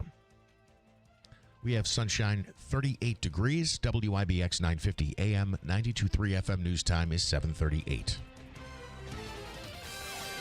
Kicking off our new week with a shower chance coming in here as we push on through the daytime hours today. Probably stay dry for the commute this morning. Some scattered showers later. Breezy 60. Tonight, a few showers around upper 30s. Maybe a little wet snow in the Adirondacks. Tuesday, slight chance of showers early, then sunshine 53. Wednesday afternoon, another round of showers coming in 55. From the Weather Channel, I'm meteorologist Ray Staging. WIBX 950 AM and 92.3 FM. A chilly start, some frost on the window, although the sunshine will hopefully take care of that. Right now, 38 degrees. Definitely a chilly start to the day, which we've made that transition into November. Davey, we'll do Hobika's free money question. It's worth $150, and you're looking for caller number what here this morning? Caller 3. Caller 3. Number 3. 315-736-0186. Right now, caller 3, your chance at $150 from WIBX and Hobika. Judge Pat Kilmartin, current civil and criminal trial judge and attorney in private practice, former Onondaga County prosecutor and county attorney, decades of real courtroom experience. Judge Pat Kilmartin, past county legislator and longtime youth basketball coach, active parish member and volunteer for the Diocese of Syracuse, engaged in our community. Judge Pat Kilmartin, husband, father, coach, friend, committed to fairness, integrity, and the rule of law. I'm Judge Pat Kilmartin, Growing up, I learned the value of public service from my mom, a public school educator, and my dad, a court attendant for Onondaga County Court. The countless hours I spent following my dad down courthouse halls started me on my path to becoming a lawyer, a prosecutor, and a judge. Everything I've done professionally since then has prepared me to extend that service to New York State Supreme Court. Elect Judge Pat Kilmartin to State Supreme Court. Paid for by Judge Kilmartin for Supreme Court. Some firsts you'd like to leave in the rearview mirror. Other firsts are life-changing. 90 years ago, Nokian tires changed driving with our first, the invention of the winter tire. Today, we're still the leader in winter driving with more than 100 patents and 200 days of testing in the Arctic every year. Winter is our first love. Make winter safety your first priority. Nokian tires. First things first. Visit Tolman's Tire and Auto Repair in Utica, Yorkville, Rome, and Herkimer, or online at tolmanstire.com. Hey everyone, it's Lisa from Fit Body Boot Camp in Whitesboro and Clinton. Life can be tough, full of judgment and negativity, but for 30 minutes a day, you can forget all that and focus on yourself. Just like one of our members, Irene, who mentions that everyone's cheering for each other, pushing through the sweat, the tough moments, and even the stuff that feels a little sucky. Irene also mentions finding the strength, the confidence, and a real fitness family here is outstanding. Come join us, embrace the challenge, and find your fitness home at Fit Body Boot Camp in Whitesboro and Clinton, where real support meets real results. This message is paid for by friends of Michael Gentile.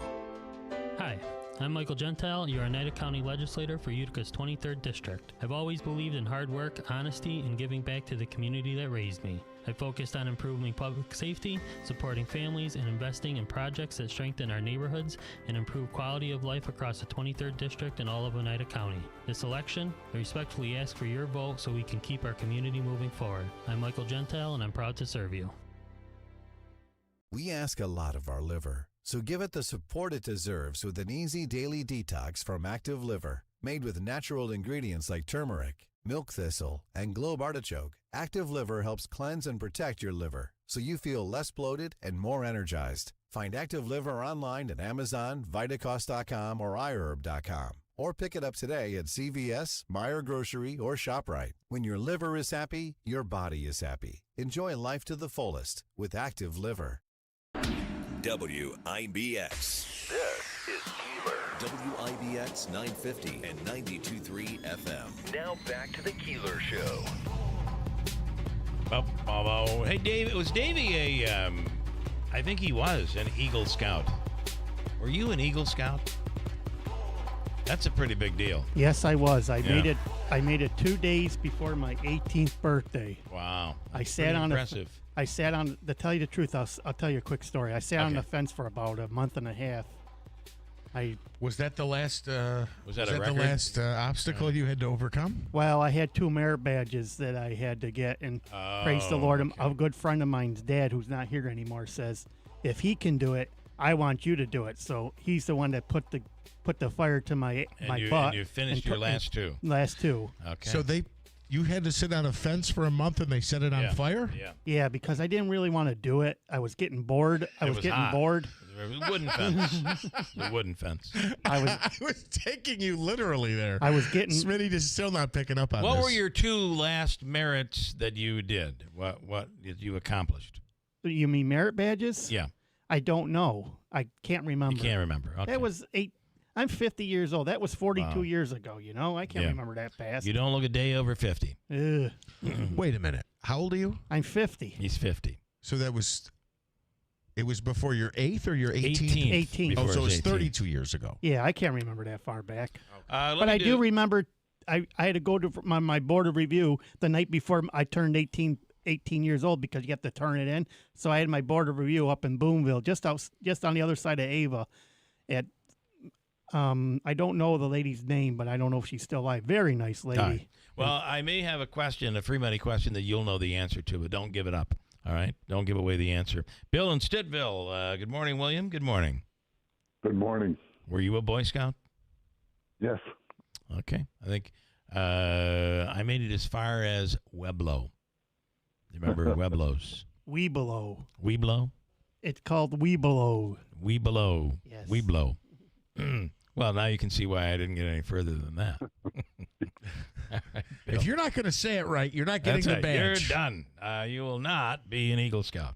All right, here we go. Here's your question, Bill. This is worth $150. Are you ready, Bill? Yes.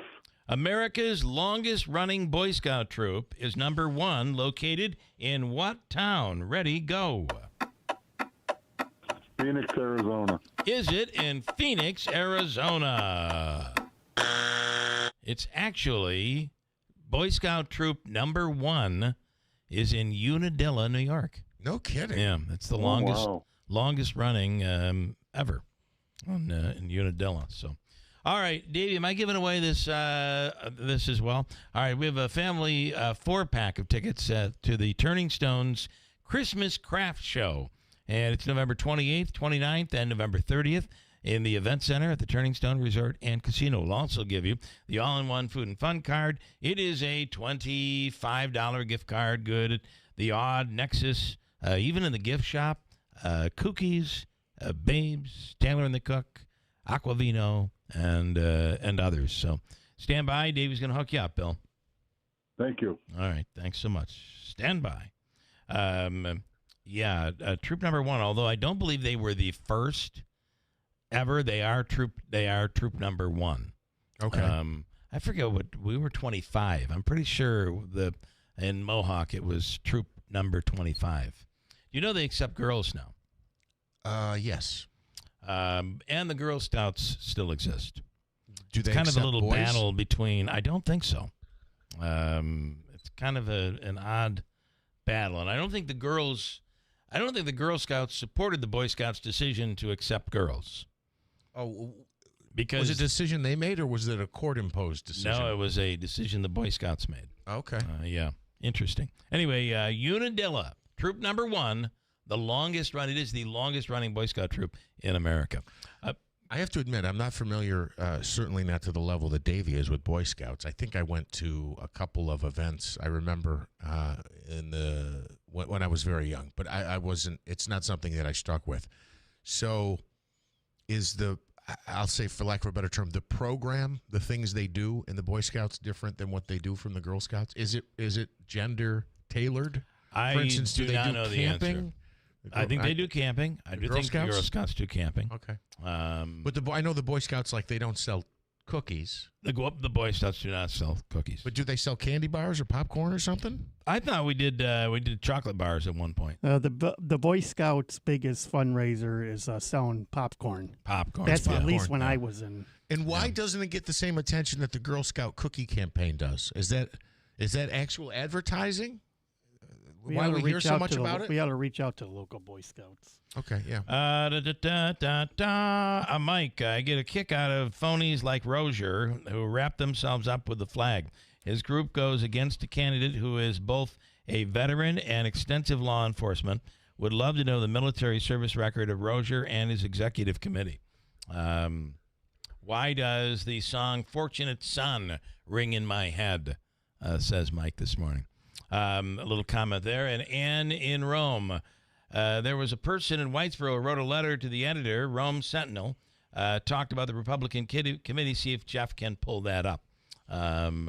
Wayne says, Halloween, I took my son and his friend out trick-or-treating. Couldn't believe everyone was so well-behaved, and there was a lot of terrible weather.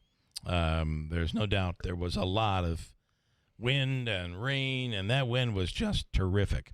Okay, so the battle now is between Chris Stever and Katie Aiello. There seems to be, she put out a video last week that actually said this Chris Stever guy basically saying that he was hitting on her, right?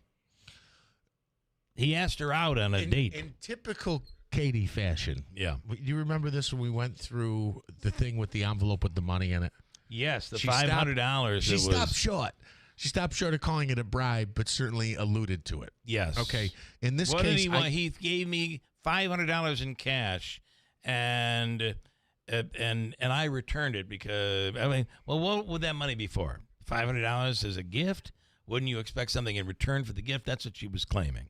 Now, in this case, she does stop short of calling it a date. Okay. Right. She says, I believe they were talking politics in ran into each other at a comedy show, and I believe she says there was an invite to go to another comedy show, and then she says, I don't know, remember, she alludes to that there was also some comment about a trip to Vegas. She never explicitly says that, but certainly that's suggested. Now, Mr. Stever has responded with a video. By the way, Katie is up for re-election tomorrow. Does she have an opponent? I believe she does, right? In tomorrow's election, we'll see what happens. It's the Ciro guy. Here is the latest Chris Stever video. More bad news. More corruption. And a good morning, Councilwoman Aiello. Actually been. Oh, that's funny. Hang on, go back to that. Do you see that? He misspelled his own name. That's his video, right? Yes. Curse Stever. Where do you see that? When his name pops up on the bottom of the screen. Right, unless I have dyslexia. And a good morning, Council. Curse. Yeah, he puts up a lower third. He puts up a lower third of his name and spells his name Chirs. Curse Stever. Oh, Lordy. You can't make this stuff up. Woman Aiello.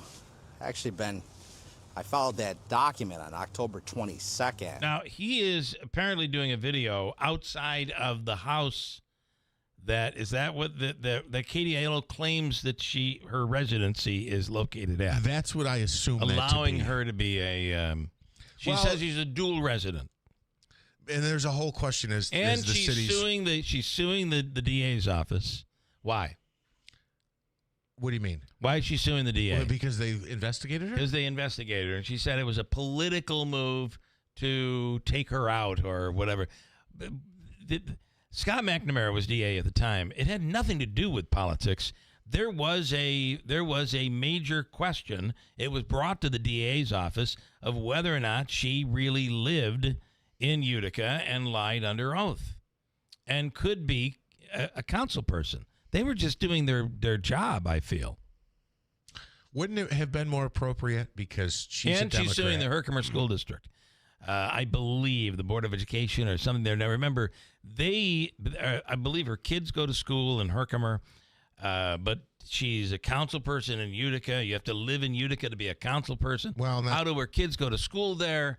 A school district is not doing anything incorrectly when they investigate whether or not a person lives somewhere, because if you don't live in the district and your kids are going to that school, maybe somebody else lives there, maybe grandparents live there, but if that's not your primary residency, you usually have to pay a tuition to go to that school. Right. And be accepted by the Board of Education.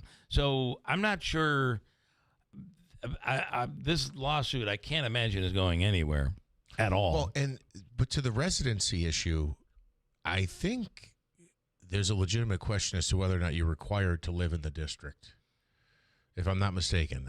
I don't remember the court ruling, and I don't remember the exact language. In the school district? No. No.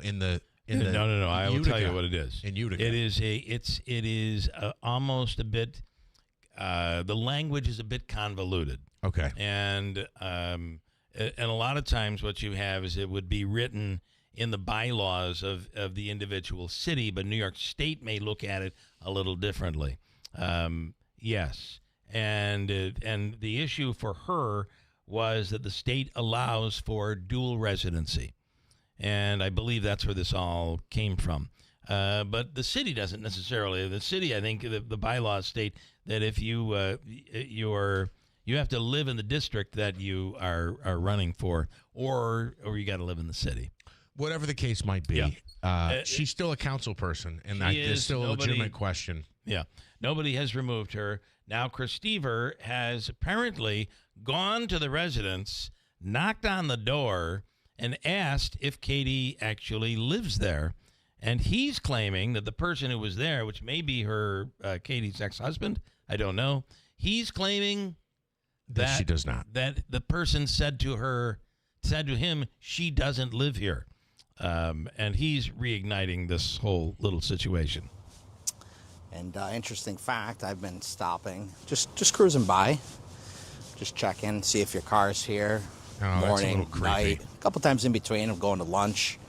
And interesting fact, actually, Just met Jesse Martin this morning. Super nice guy. Didn't want to be on camera, so Jesse Martin is the ex-wife. Apparently. Okay. Or the ex-husband. Yeah. And he is at the residence that is claimed to be Katie's. What is he doing, by the way? Has he become like the on-the-scene reporter guy for all of Utica? I think he thinks so. What was he calling it? What are they called? The vehicles that he has. He was calling it. I don't know. All right, here's more audio. Respected him from a distance, filming from the Ukrainian church just out front. Fort Cottage Place, your residency. Jesse has told me that you've been separated for quite a while. You co-parent together. He's not a fan of you bashing him on the radio either, but he's doing what he can for his kids and kind of wants to leave the drama to that. The problem is for the voter. Hang on. This gets into a really creepy moment. He doesn't need to be on the air saying that. And I will say this: there's a difference between an official complaint in the district attorney office investigators trying to determine your residency to what he just said here. Basically, I've been driving by your house. I don't see your car couple there, times a night, and your ex-husband says you don't live here. But he's also saying that he drives by there multiple times a day. After lunch, late at night. Get a sandwich. Trying to find out if she lives. He's not. That's a little weird. And then to go on and do this recap of that's personal information. I don't know. Keep going, I guess. Really? We've already opened this can of worms. I mean, we didn't put this out here. Katie, we're having a little bit of a problem. You're in everybody else's business but your own. You live in Herkimer. You're doing TikToks probably right now in your mother's living room. All right, so that is what this whole thing has been about. Does she really live here? And I'm afraid that's what the debate has been about. But ultimately, I think everybody's accepted the fact that wherever she lives, she's still the council person. No one has tried to, and even after the investigation by the DA's office, nothing really came of it. Correct. So she is the council person. I'm really surprised this debate is reignited again. And I kind of feel like it has because she took a swipe at him and now he's taking a swipe back at her. What a mess. Chris, I don't know why you're going down this road of, well, they co-parent. And I mean, did you ask what the child support arrangement is? Yeah, I mean, that's a little. That's a little. I think you use. Does he get into? This is the first time I've heard this. As we're going through this on the air, does he get into an actual issue here, or is this just a smear? I think it's a bit of a smear, and I'm really not following the whole thing. But it's basically saying that she's going after everybody else when in her own she doesn't live where she says she lives, which means she shouldn't be council person. But I do think this is more of a swipe back at her after she took a swipe at him. And of course, apparently rejected him when he asked her to go to Vegas with him. So if that even really happened, I have no idea. A couple of things I want to it's time. Tomorrow's election day. The people in that district will decide, right? Everybody knows probably she's carrying this dual residency thing. I think everybody knows. Her pillow may very well be in Herkimer. I think everybody knows. And if they still vote for her, then I guess she's the council person. We'll see what happens tomorrow. The Falcon Clinic in Washington Mills will be accepting new patients at the end of the year. They were hit pretty hard with new patients over the course of this last year, and now are adding a new provider, a new physician. As soon as that is complete, they will reopen the door to accept new patients. I do the osteopathic adjustment once a month there. I have one coming up this week. Love it. It is a life changer. Conveniently located in Washington Mills, it's the Falcon Clinic. From the Stanley Theater Studios, WIBX Utica, Rome, WIBX 950 and 92.3 FM, celebrating 100 years. Obama takes on Trump. I'm Therese Crowley, Fox News. With 3 local elections gaining national attention, Democrats trying to turn them into a referendum on Donald Trump. Former President Obama on the campaign trail in New Jersey and Virginia, claiming the country is in a pretty dark place right now. And in the New York City mayor's race, President Trump tells CBS 60 Minutes that if it's a choice between a bad Democrat and a communist, I'm going to pick the bad Democrat all the time. Election day tomorrow after a rousing weekend of early voting. Voters in New Jersey and Virginia elect new governors on Tuesday, 2 races that have attracted National Party leaders to the campaign trail. Fox News polling last week shows Democrats in both races leading their Republican opponents. The economy, immigration, energy cost, and health care are dominant issues. New York City residents are also electing a new mayor in a race that has energized progressives. 34-year-old Democratic Socialist Zohran Mamdani holds a commanding double-digit lead in polling against former Governor Andrew Cuomo, who failed to win the Democratic nomination in this year's primary election.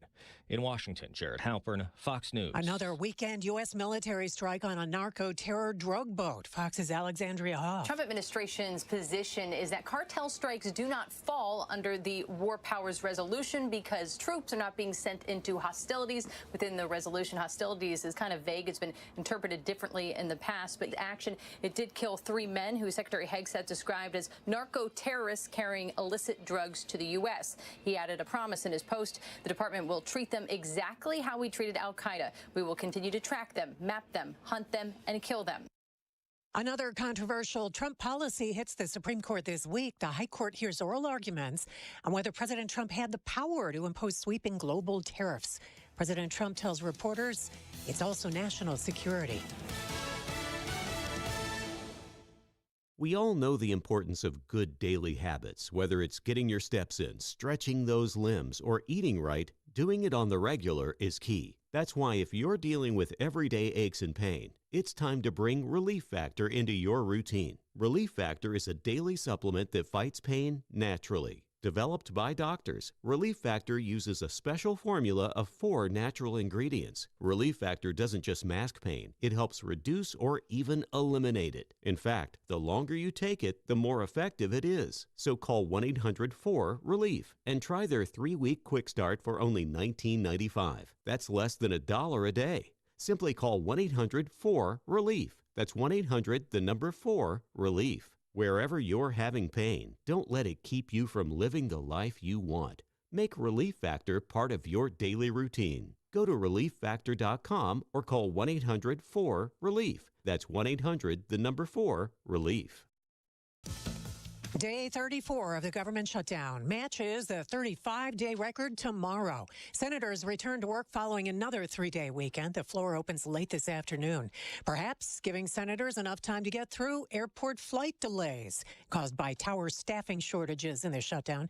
Texas Congressman Jody Arrington tells Sunday Night in America on Fox Democrats need to play ball. They are on the wrong side of these 80-20 issues down the line, from the border chaos to crime to boys competing with girls, and now this. Democrats voted 14 times not to fund the government. The government shutdown is now entering its 2nd month, and there is still no end in sight. Millions are feeling the strain as food stamp delays grow and federal aid dries up.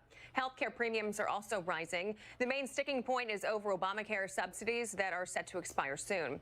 Republicans want to reopen the government at current spending levels first and then negotiate the issue, but Democrats say the subsidies must be extended before any deal. As for the air travel delays, half the towers at U.S. major airports have been reporting staffing shortages since late last week. And as we get into November, concerns about Thanksgiving travel. Fox's Christina Coleman. In New Jersey, the average flight delay at Newark Airport is about 2 hours, and some flights are more than 3 hours late due to staffing shortages. Now, this comes amid a surge in air traffic controllers calling off of work as they deal with growing financial stress and pressure. Nearly 13,000 air traffic controllers have worked for weeks now without pay due to the government shutdown. And there are also some long flight delays at Austin Bergstrom Airport in Texas due to staffing shortages. Newark and JFK continue to be the most delayed starting off today, according to FlightAware.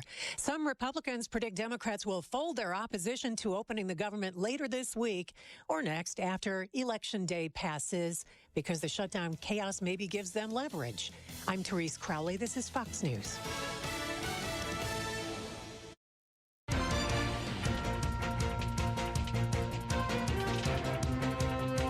have some sunshine, 42 degrees. Good morning. I'm Jeff Manaski, WIBX 950 AM, 92.3 FM. News time is 8:05. This news update brought to you by the new destination Kia of Utica on Commercial Drive in Yorkville. A fatal one-vehicle crash still under investigation in the town of Lee. The Oneida County Sheriff's Office was called to the scene at around 8:40 last evening after a vehicle went off the road and struck a tree on Stedman Road. Deputies say they believe the driver was the only occupant of the vehicle and was later pronounced dead as a result of the accident. The accident still under investigation, and thus far, the name of the driver has not been released. A suspicious vehicle complaint leads to a DWI arrest in Boonville. Police responded to that suspicious vehicle report on Main Street near Schuyler Street. They say they pulled the vehicle over, and the driver, 24-year-old Anquan Moultrie of Lyons Falls, was allegedly intoxicated. He was charged with DWI. With daylight saving time in the rearview mirror, drivers are being warned about the dangers of drowsy driving.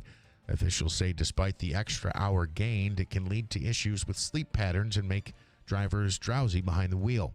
Drowsiness and fatigue are factors in thousands of accidents each year, with that number surpassing 4,700 in New York alone this year.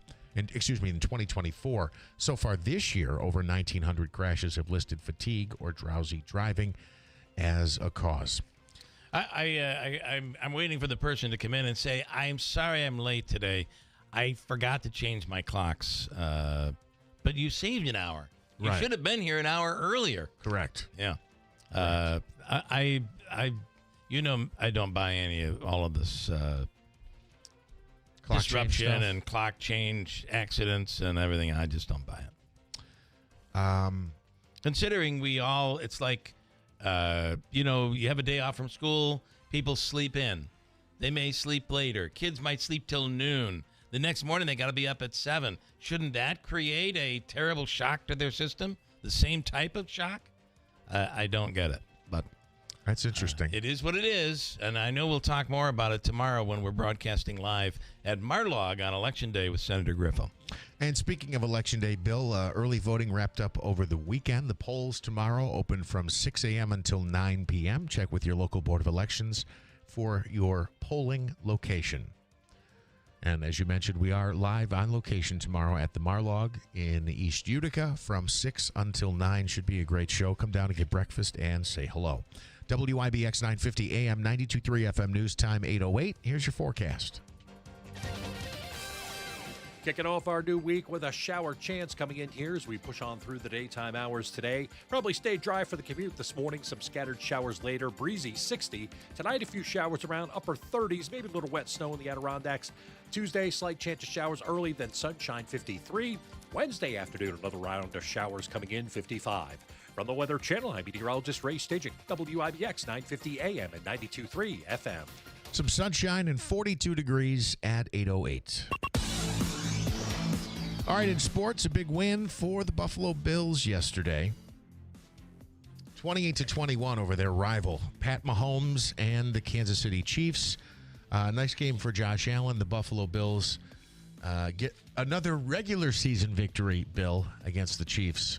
I know you're hoping for that in January also. Well, it doesn't. I mean, the Bills needed the win, right? You need the victory, believe it or not, to keep pace with the Patriots. But you're right. They are winless against the Chiefs in 4 games. Winless against the Chiefs in the playoffs. Let's hope this is a different year. And I got to say, the Chiefs still have to make the playoffs at 5-4 now. The New York Giants. Jackson Dart had a decent game yesterday.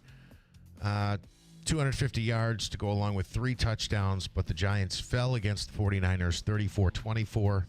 The Giants winless in their last 3 games. They slipped to 2-7 on the season. They visit the Chicago Bears coming up in Week 10, which, by the way, that was a crazy game. The Bears allowed 2 touchdowns in the final 2 minutes, then got the ball back and drove down and won that game. Crazy. It was a wild, wild game.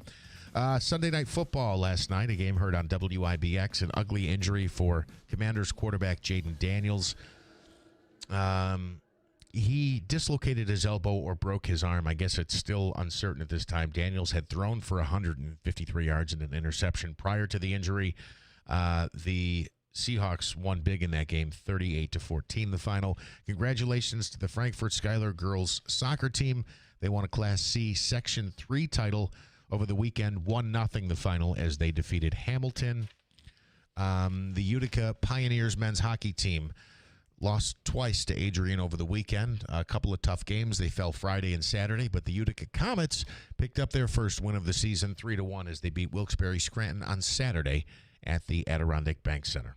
Coming up, we'll speak with Deerfield Councilman Dan Fusco. He wants to respond to the county executive, Anthony Picenti's comments on Thursday, I believe, of last week, talking about the housing project in Deerfield. And we'll speak with Dan Fusco coming up. An extension of sports for you. According to Vegas, the team most likely to win the Super Bowl, there is a tie between the Kansas City Chiefs and the Buffalo Bills. Both are at plus 600. In third, currently, is the L.A. Rams, followed by the Detroit Lions as the top. Would that be 4 or 5 that are likely to win the Super Bowl? That shocks me. The Rams are third? Yeah, according to Vegas. Keep in mind, depending on what each team does on a weekly basis, that number will change. It certainly does. But again, I mean, the 5-4 Chiefs are tied for the best odds to win the Super Bowl. Yeah. That's interesting. That is very interesting. Got a break. We'll come right back with Dan Fusco on WIBX. Hey everyone, it's Lisa from Fit Body Boot Camp in Whitesboro and Clinton. Life can be tough, full of judgment and negativity. But for 30 minutes a day, you can forget all that and focus on yourself. Just like one of our members, Irene, who mentions that everyone's cheering for each other, pushing through the sweat, the tough moments, and even the stuff that feels a little sucky. Irene also mentions finding the strength, the confidence, and a real fitness family here is outstanding. Come join us, embrace the challenge, and find your fitness home at Fit Body Boot Camp in Whitesboro and Clinton, where real support meets real results. Some firsts you'd like to leave in the rearview mirror. Other firsts are life-changing. 90 years ago, Nokian tires changed driving with our first, the invention of the winter tire. Today, we're still the leader in winter driving with more than 100 patents and 200 days of testing in the Arctic every year. Winter is our first love. Make winter safety your first priority. Nokian tires. First things first. Visit Tolman's Tire and Auto Repair in Utica, Yorkville, Rome, and Herkimer, or online at tolmanstire.com. Judge Pat Kilmartin, current civil and criminal trial judge and attorney in private practice, former Onondaga County prosecutor and county attorney, decades of real courtroom experience. Judge Pat Kilmartin, past county legislator and longtime youth basketball coach, active parish member and volunteer for the Diocese of Syracuse, engaged in our community. Judge Pat Kilmartin, husband, father, coach, friend, committed to fairness, integrity, and the rule of law. I'm Judge Pat Kilmartin. Growing up, I learned the value of public service from my mom, a public school educator, and my dad, a court attendant for Onondaga County Court. The countless hours I spent following my dad down courthouse halls started me on my path to becoming a lawyer, a prosecutor, and a judge. Everything I've done professionally since then has prepared me to extend that service to New York State Supreme Court. Elect Judge Pat Kilmartin to State Supreme Court. Paid for by Judge Kilmartin for Supreme Court.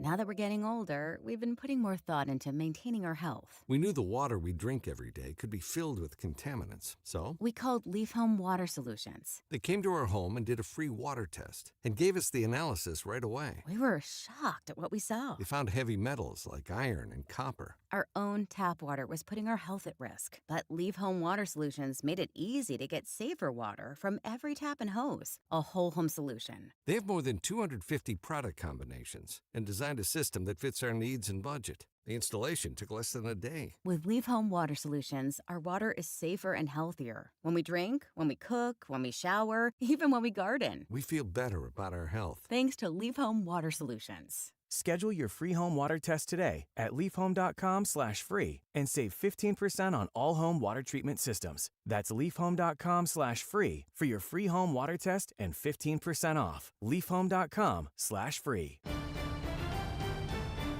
Hey, digs, he turns, he dives. It is a touchdown. It is a touchdown. The NFL is on Westwood One. Uncorks a deep ball downfield into the end zone. A crowd is there, and it is caught. Touchdown.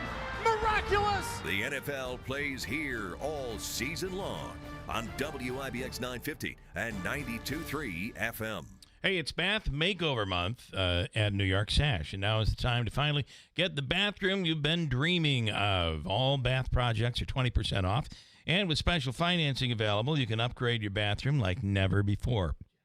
Go to the New York Sash showroom at 349 Oriskany Boulevard in Whitesboro, where you can see over a dozen beautiful bathrooms on display, styles and colors and options for every home. And you can go to Google to see over 850 Google reviews. The Bath Makeover Month, perfect time to save 20%. Get started at NewYorkSash.com or stop by on Oriskany Boulevard in Whitesboro. Let the New York Sash family take care of your family. Celebrating 100 years. This is Keeler. WIBX 950 and 92.3 FM. Now back to the Keeler Show. All right, in studio right now is Deerfield Councilman Dan Fusco. Daniel, good morning. Good morning, guys. It's nice to meet you all. Thanks. Nice to meet you. Thanks for coming in. You're welcome. Of course, there is a project that is getting, we're hearing some noise about. Talked to the county executive, Marianne Buttonshawn, on this. Marianne had endorsed the project and now has stepped away from, or at least is reserving her decision, holding off on her decision. And I know, Dan, you're someone who, as a council person in Deerfield, you're against the project. Where do you stand? Well, first of all, thanks for the introduction. And you had mentioned that I'm here to, I forgot how you put it, but to respond to Mr. Pacenti's comments. Not so much. I want to add to the dialogue. Okay. As a councilman, I'm trying to reserve my opinion, but to seek clarity and get accurate information, because from the get-go I was very confused, and I see that confusion has spread far and wide because it's presented as one thing, but when you look into it, it's something different. So I choose to go back to the original announcement from Kathy Hochul, and I usually talk off the cuff, but I have a lot of stuff prepared that I may read, because I want to be extremely accurate with what I say. So you're not against the project. You, at this point, you are reserving your decision. I will have a vote. This comes down to the town board vote. Right. And we were respectfully asked, the whole board was asked, how do you vote? And my vote at that point in time was a no vote. Okay. So at this point, yes, I am against it because there's not enough clarity. And hopefully what I have prepared for you today will show number one, where there's not transparency, where there's redaction of information that was previously established, and where I think we need to go so people understand what it is clearly. Right. Okay. Follow. So, if you go back to March 18th, that's when Governor Hochul announced, in conjunction with Rep. Paul Tonko, and I'll read this. This is right off the website, okay? All right. I want to be very clear. I don't want to paraphrase or put words in anybody's mouth. Fair enough, okay. Okay, thank you.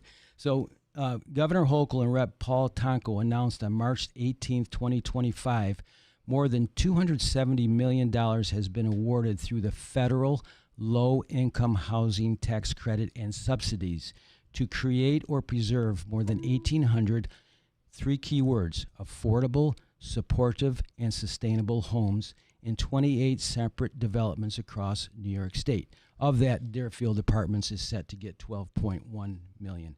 Okay. So if you look at affordable housing, I think this is misunderstood. The housing itself, at this point, unless another program comes in to actually subsidize the rents, like Section 8 or the housing choice vouchers, it's, as explained by the developer, with that grant money, they will be able to build these units for less, therefore, theoretically, rent them for less, therefore, building affordable housing. Yeah, okay. That's what that's all about. The big they say and I'm going through the letter that I'm sure you have seen. This was the letter that was sent to Marianne Buttonshawn. The development does not include project-based Section 8. However, as per New York State law, landlords cannot discriminate based on source of income. Pathstone will comply with all applicable laws. Yes, sir. You did your homework. I appreciate that. Mhm. Right. The terminology there, project-based Section 8 or Section 8 project-based. Yeah. It's the project-based is affordable housing. However, by law. state law, Mhm. they must. And in that same letter, and I have that here, and then I want to get on to the other two definitions of supportive housing and sustainable housing. So in that same letter, let me back up a little bit. And this was from a fellow that's very prudent, and I think he's attempting to be very clear, especially in correspondences, not so much in the board meetings. I've challenged him on a few things. But in this letter dated October 15th to Assemblywoman Buttonshaw, he goes, the project is designated as affordable housing with a mix of income levels and bedroom sizes. And I want to read what he wrote. These are he's the senior vice president of real estate development for the Pathstone Development Corporation. 11 units at 30% area median income, 29 units at 50% area median income, and 25 units at 60% area median income. And these are one bedroom, a mix of 1 bedroom, 2 bedroom, and 3 bedroom. To the best of my knowledge, and it's hard to get a concrete figure on this, but because the census changed and depending on when they're dated, the area median income, the single area median income of Deerfield is about $47,000. So essentially, if you're making $14,000, you can qualify to live here. Now, that will also qualify you for housing choice vouchers or Section 8 as well. So that's where Jason was very careful in how he worded that. Yeah. But by law, and he even told me this, and his assistant Joshua told me the same thing, by New York State law, you have to accept it. Yeah. You see, the interesting thing with the housing choice vouchers, though, is that was established. Let me see. Once again, I want to read. The Housing Choice Voucher, also known as Section 8, helps low-income families, elderly persons, veterans, and disabled individuals afford housing in the private market. Program participants can choose any eligible housing unit, including single-family homes, townhouses, and apartments, with rent partially covered by a subsidy. Now, any unit, anywhere. So that's the thing is the pursuit of equality. So people, regardless of your demographic status, can choose where they live, right? And there's a website where the citizens chime in, not website, it's a Facebook page, where a lot of intelligent citizens in Deerfield are coming up with some good stuff. And I stay apart from them because, once again, I have to be impartial. But it's called No Horatio Street Project, and they post a lot of their concerns why they don't want it. I suggest people refer to that. Can I ask you what one of the things the county executive had said is it is actually in between the college and the highway, and it's kind of a rural area where there's not a lot of development nearby. Making what he felt was making it the perfect location for housing. How do you respond to that? Well, I believe he said it is not a neighborhood. It's trees and woods. Right. And it abuts the SUNY property. So what I did is I went on, once again, I'm trying to pull up the document. Yep. Okay. Right in here. Okay. So there's something called the Global Human Settlement Layer Population Grid of 1925. And what it is a population density map based on census. So I went from the center of the project, and I did a 2.2 kilometer radius, which is about 1.37 miles. Okay. So essentially you drop down to River Road, went over to like the Ramblewood area, went to Marcy, and then I guess you'd call it South Trenton. It didn't go as far as the Deer Run property. But in that area, there's a population of 4,618 people. Okay. So when you ask those 4,618 people, do you live in this neighborhood? Right. They're going to say, yes, this is my neighborhood. Okay. So that's a fact, and I have that document right here. I might put this on my Facebook page, Councilman Fusco, for people to see that. I'm not making that up, you know. Yep, I understand. So, yes, it is a neighborhood. So the other thing I like to get to, and I appreciate your time, guys, and I want to give really clear information. So, and by the way, if I could, I just want to, speaking with Councilman Dan Fusco, councilman in Deerfield. Yes. And this is in regards to the Deerfield housing project that has been proposed and will ultimately be voted on. Yes. And also for full disclosure, I'm on the ballot tomorrow for re-election, and that's not why I'm here. Yeah. I'm here to give clarity to this project that is a great concern to my constituency. So the other thing, Governor Hochul said affordable, supportive, and sustainable housing. So what is, so we talked about what affordable housing is. Excuse me, guys. Supportive housing, and this I'm reading from New York State website. Well, I'm saying maybe referring to the New York State Housing and Support Services, which administers an array of programs to address the problems of homelessness in the state. Now, Mr. Pacenti said something, too, that I would like to clarify a little bit. And once again, I'm not here to refute him. He certainly knows the business. And let me see. I got a bunch of papers. I see. I'm gonna you can hear him let shuffling. you go through the papers. Yeah, and so, well, what I had made a public comment that this type housing, LIHTC housing, low income tax credit housing, provides services for homeless. And I've traveled a lot of my business, and I've gone to LIHTC developments. I go into their sales office and I sit down and say, "Can you tell me what this is about?" And they explain it to me. And what I see is around these areas they build what they also call warming centers.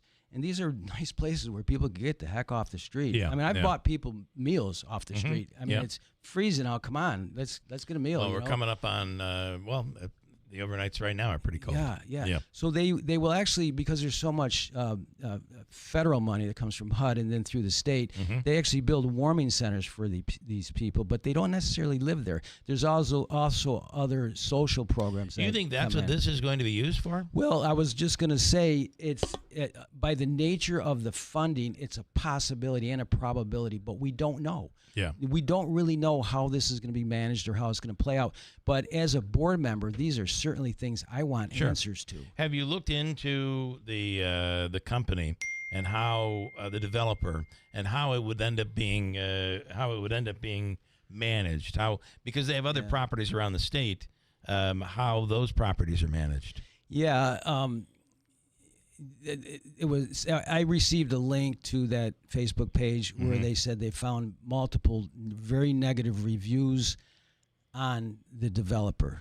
Now, once again, I'm not going there. That's not my business. I just want clarity because they're coming to us for a permit, and we have to be very knowledgeable as to what we're permitting. It would be relevant to look into their track record, right?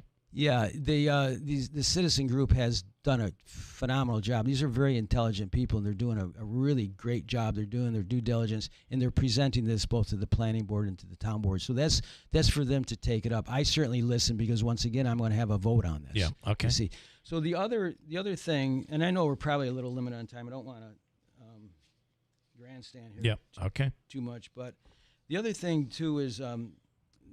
Remember, affordable, supportive, I think we described what those are, and then sustainable homes. Now, sustainable homes, and this is something I want to know, is this going to be a New York State, like green home, no fossil fuels, whatever it includes. The other thing that I see in my travels is around the low-income housing and the warming centers. They build these little mini houses.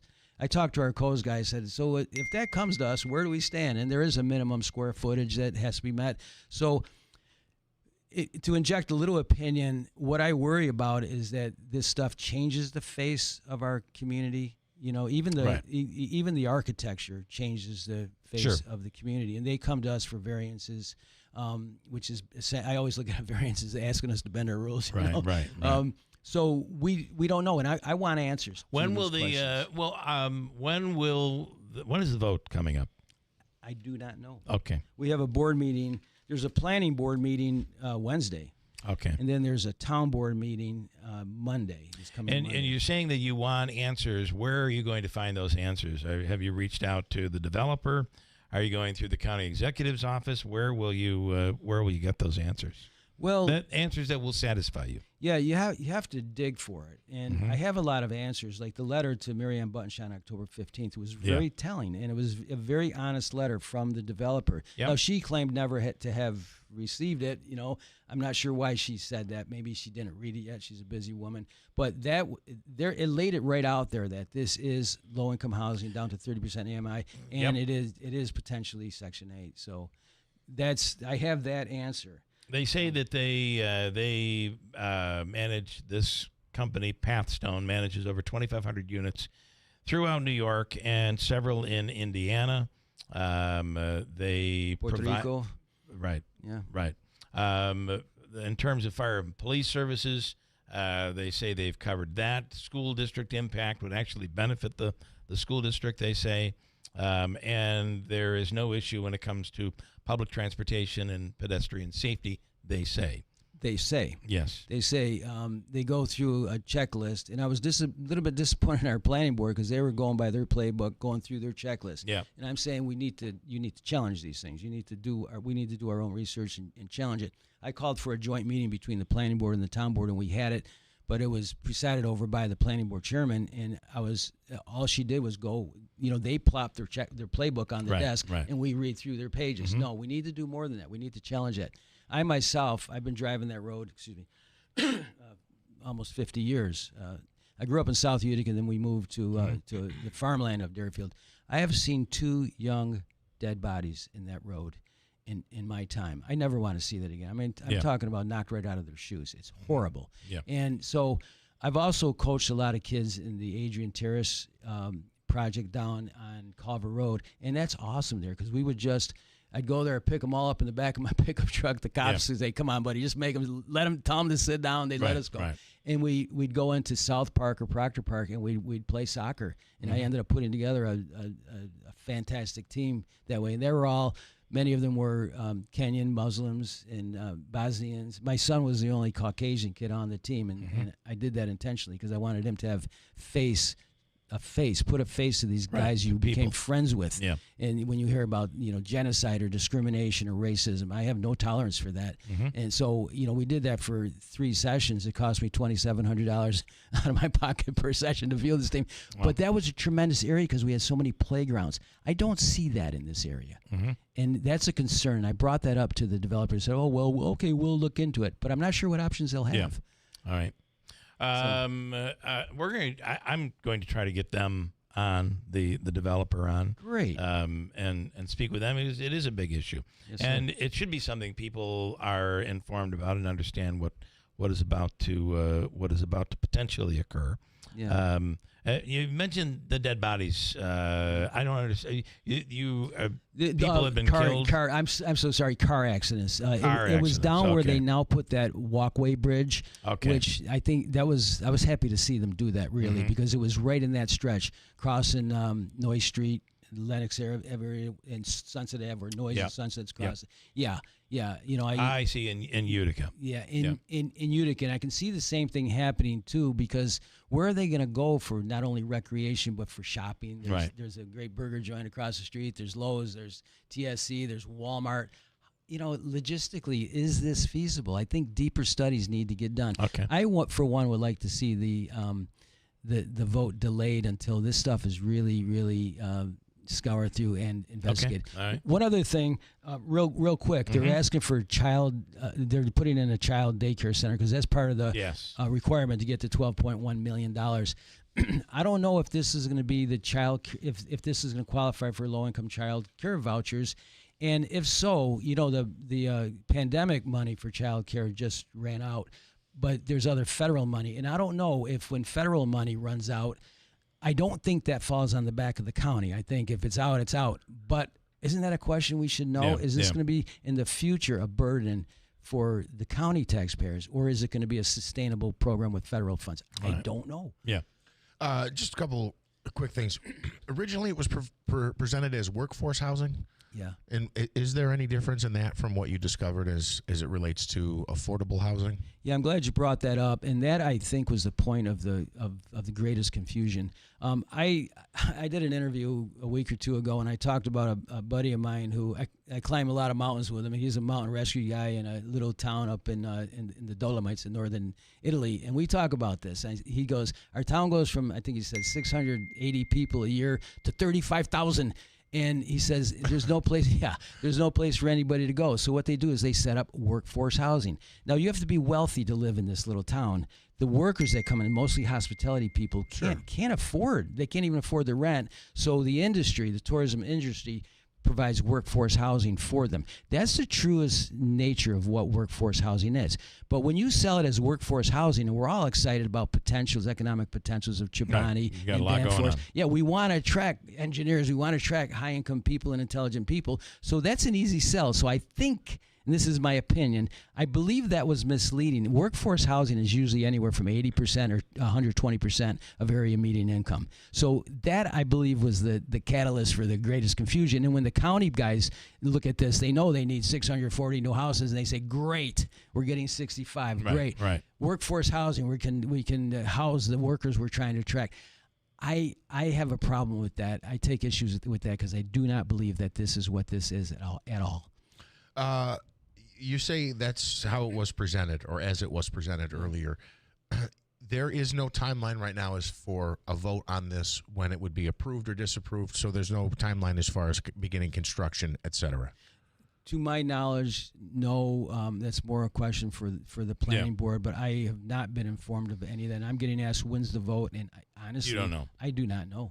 Well, hopefully we find out something Monday. And then just one more thing quickly. I understand your point about amenities, stores, walkability, and the parks thing is interesting, although many housing developments often incorporate their own park. Yeah, they're going to put property. hiking trails in, but you're not going to get 50 kids playing soccer on those. Right. But it's just a note, and I'm not agreeing or disagreeing. It's just we live in a world today where so much, like groceries are often delivered to people. It's all, whether it's Walmart or, Market 32, or I'm not going to rattle off a ton of grocery stores. Yeah. But the food delivery thing where I think people do a lot less of their own shopping than they would have in the last 20 years. It's just a note. At the very least, they have the opportunity to take advantage of delivery services. Correct. Yeah, there will be that, but whether it's that 100% is enough or not, I doubt it. We're humans. Sure. It sounds to me, if you were to vote today, you would be voting no. Yes, sir, I would. Okay. All right. You'll come back and give us an update? I would like it, and I appreciate you guys having me here. It's a great service to the community. Any relation to the Dan Fusco? I've been asked that every day since I was 4 years old. No. I had my dad was John, and my uncle Angelo. They were the only Fuscos that I. Okay. He was a Utica policeman. So no relationship. No relation. What about the former Rome mayor?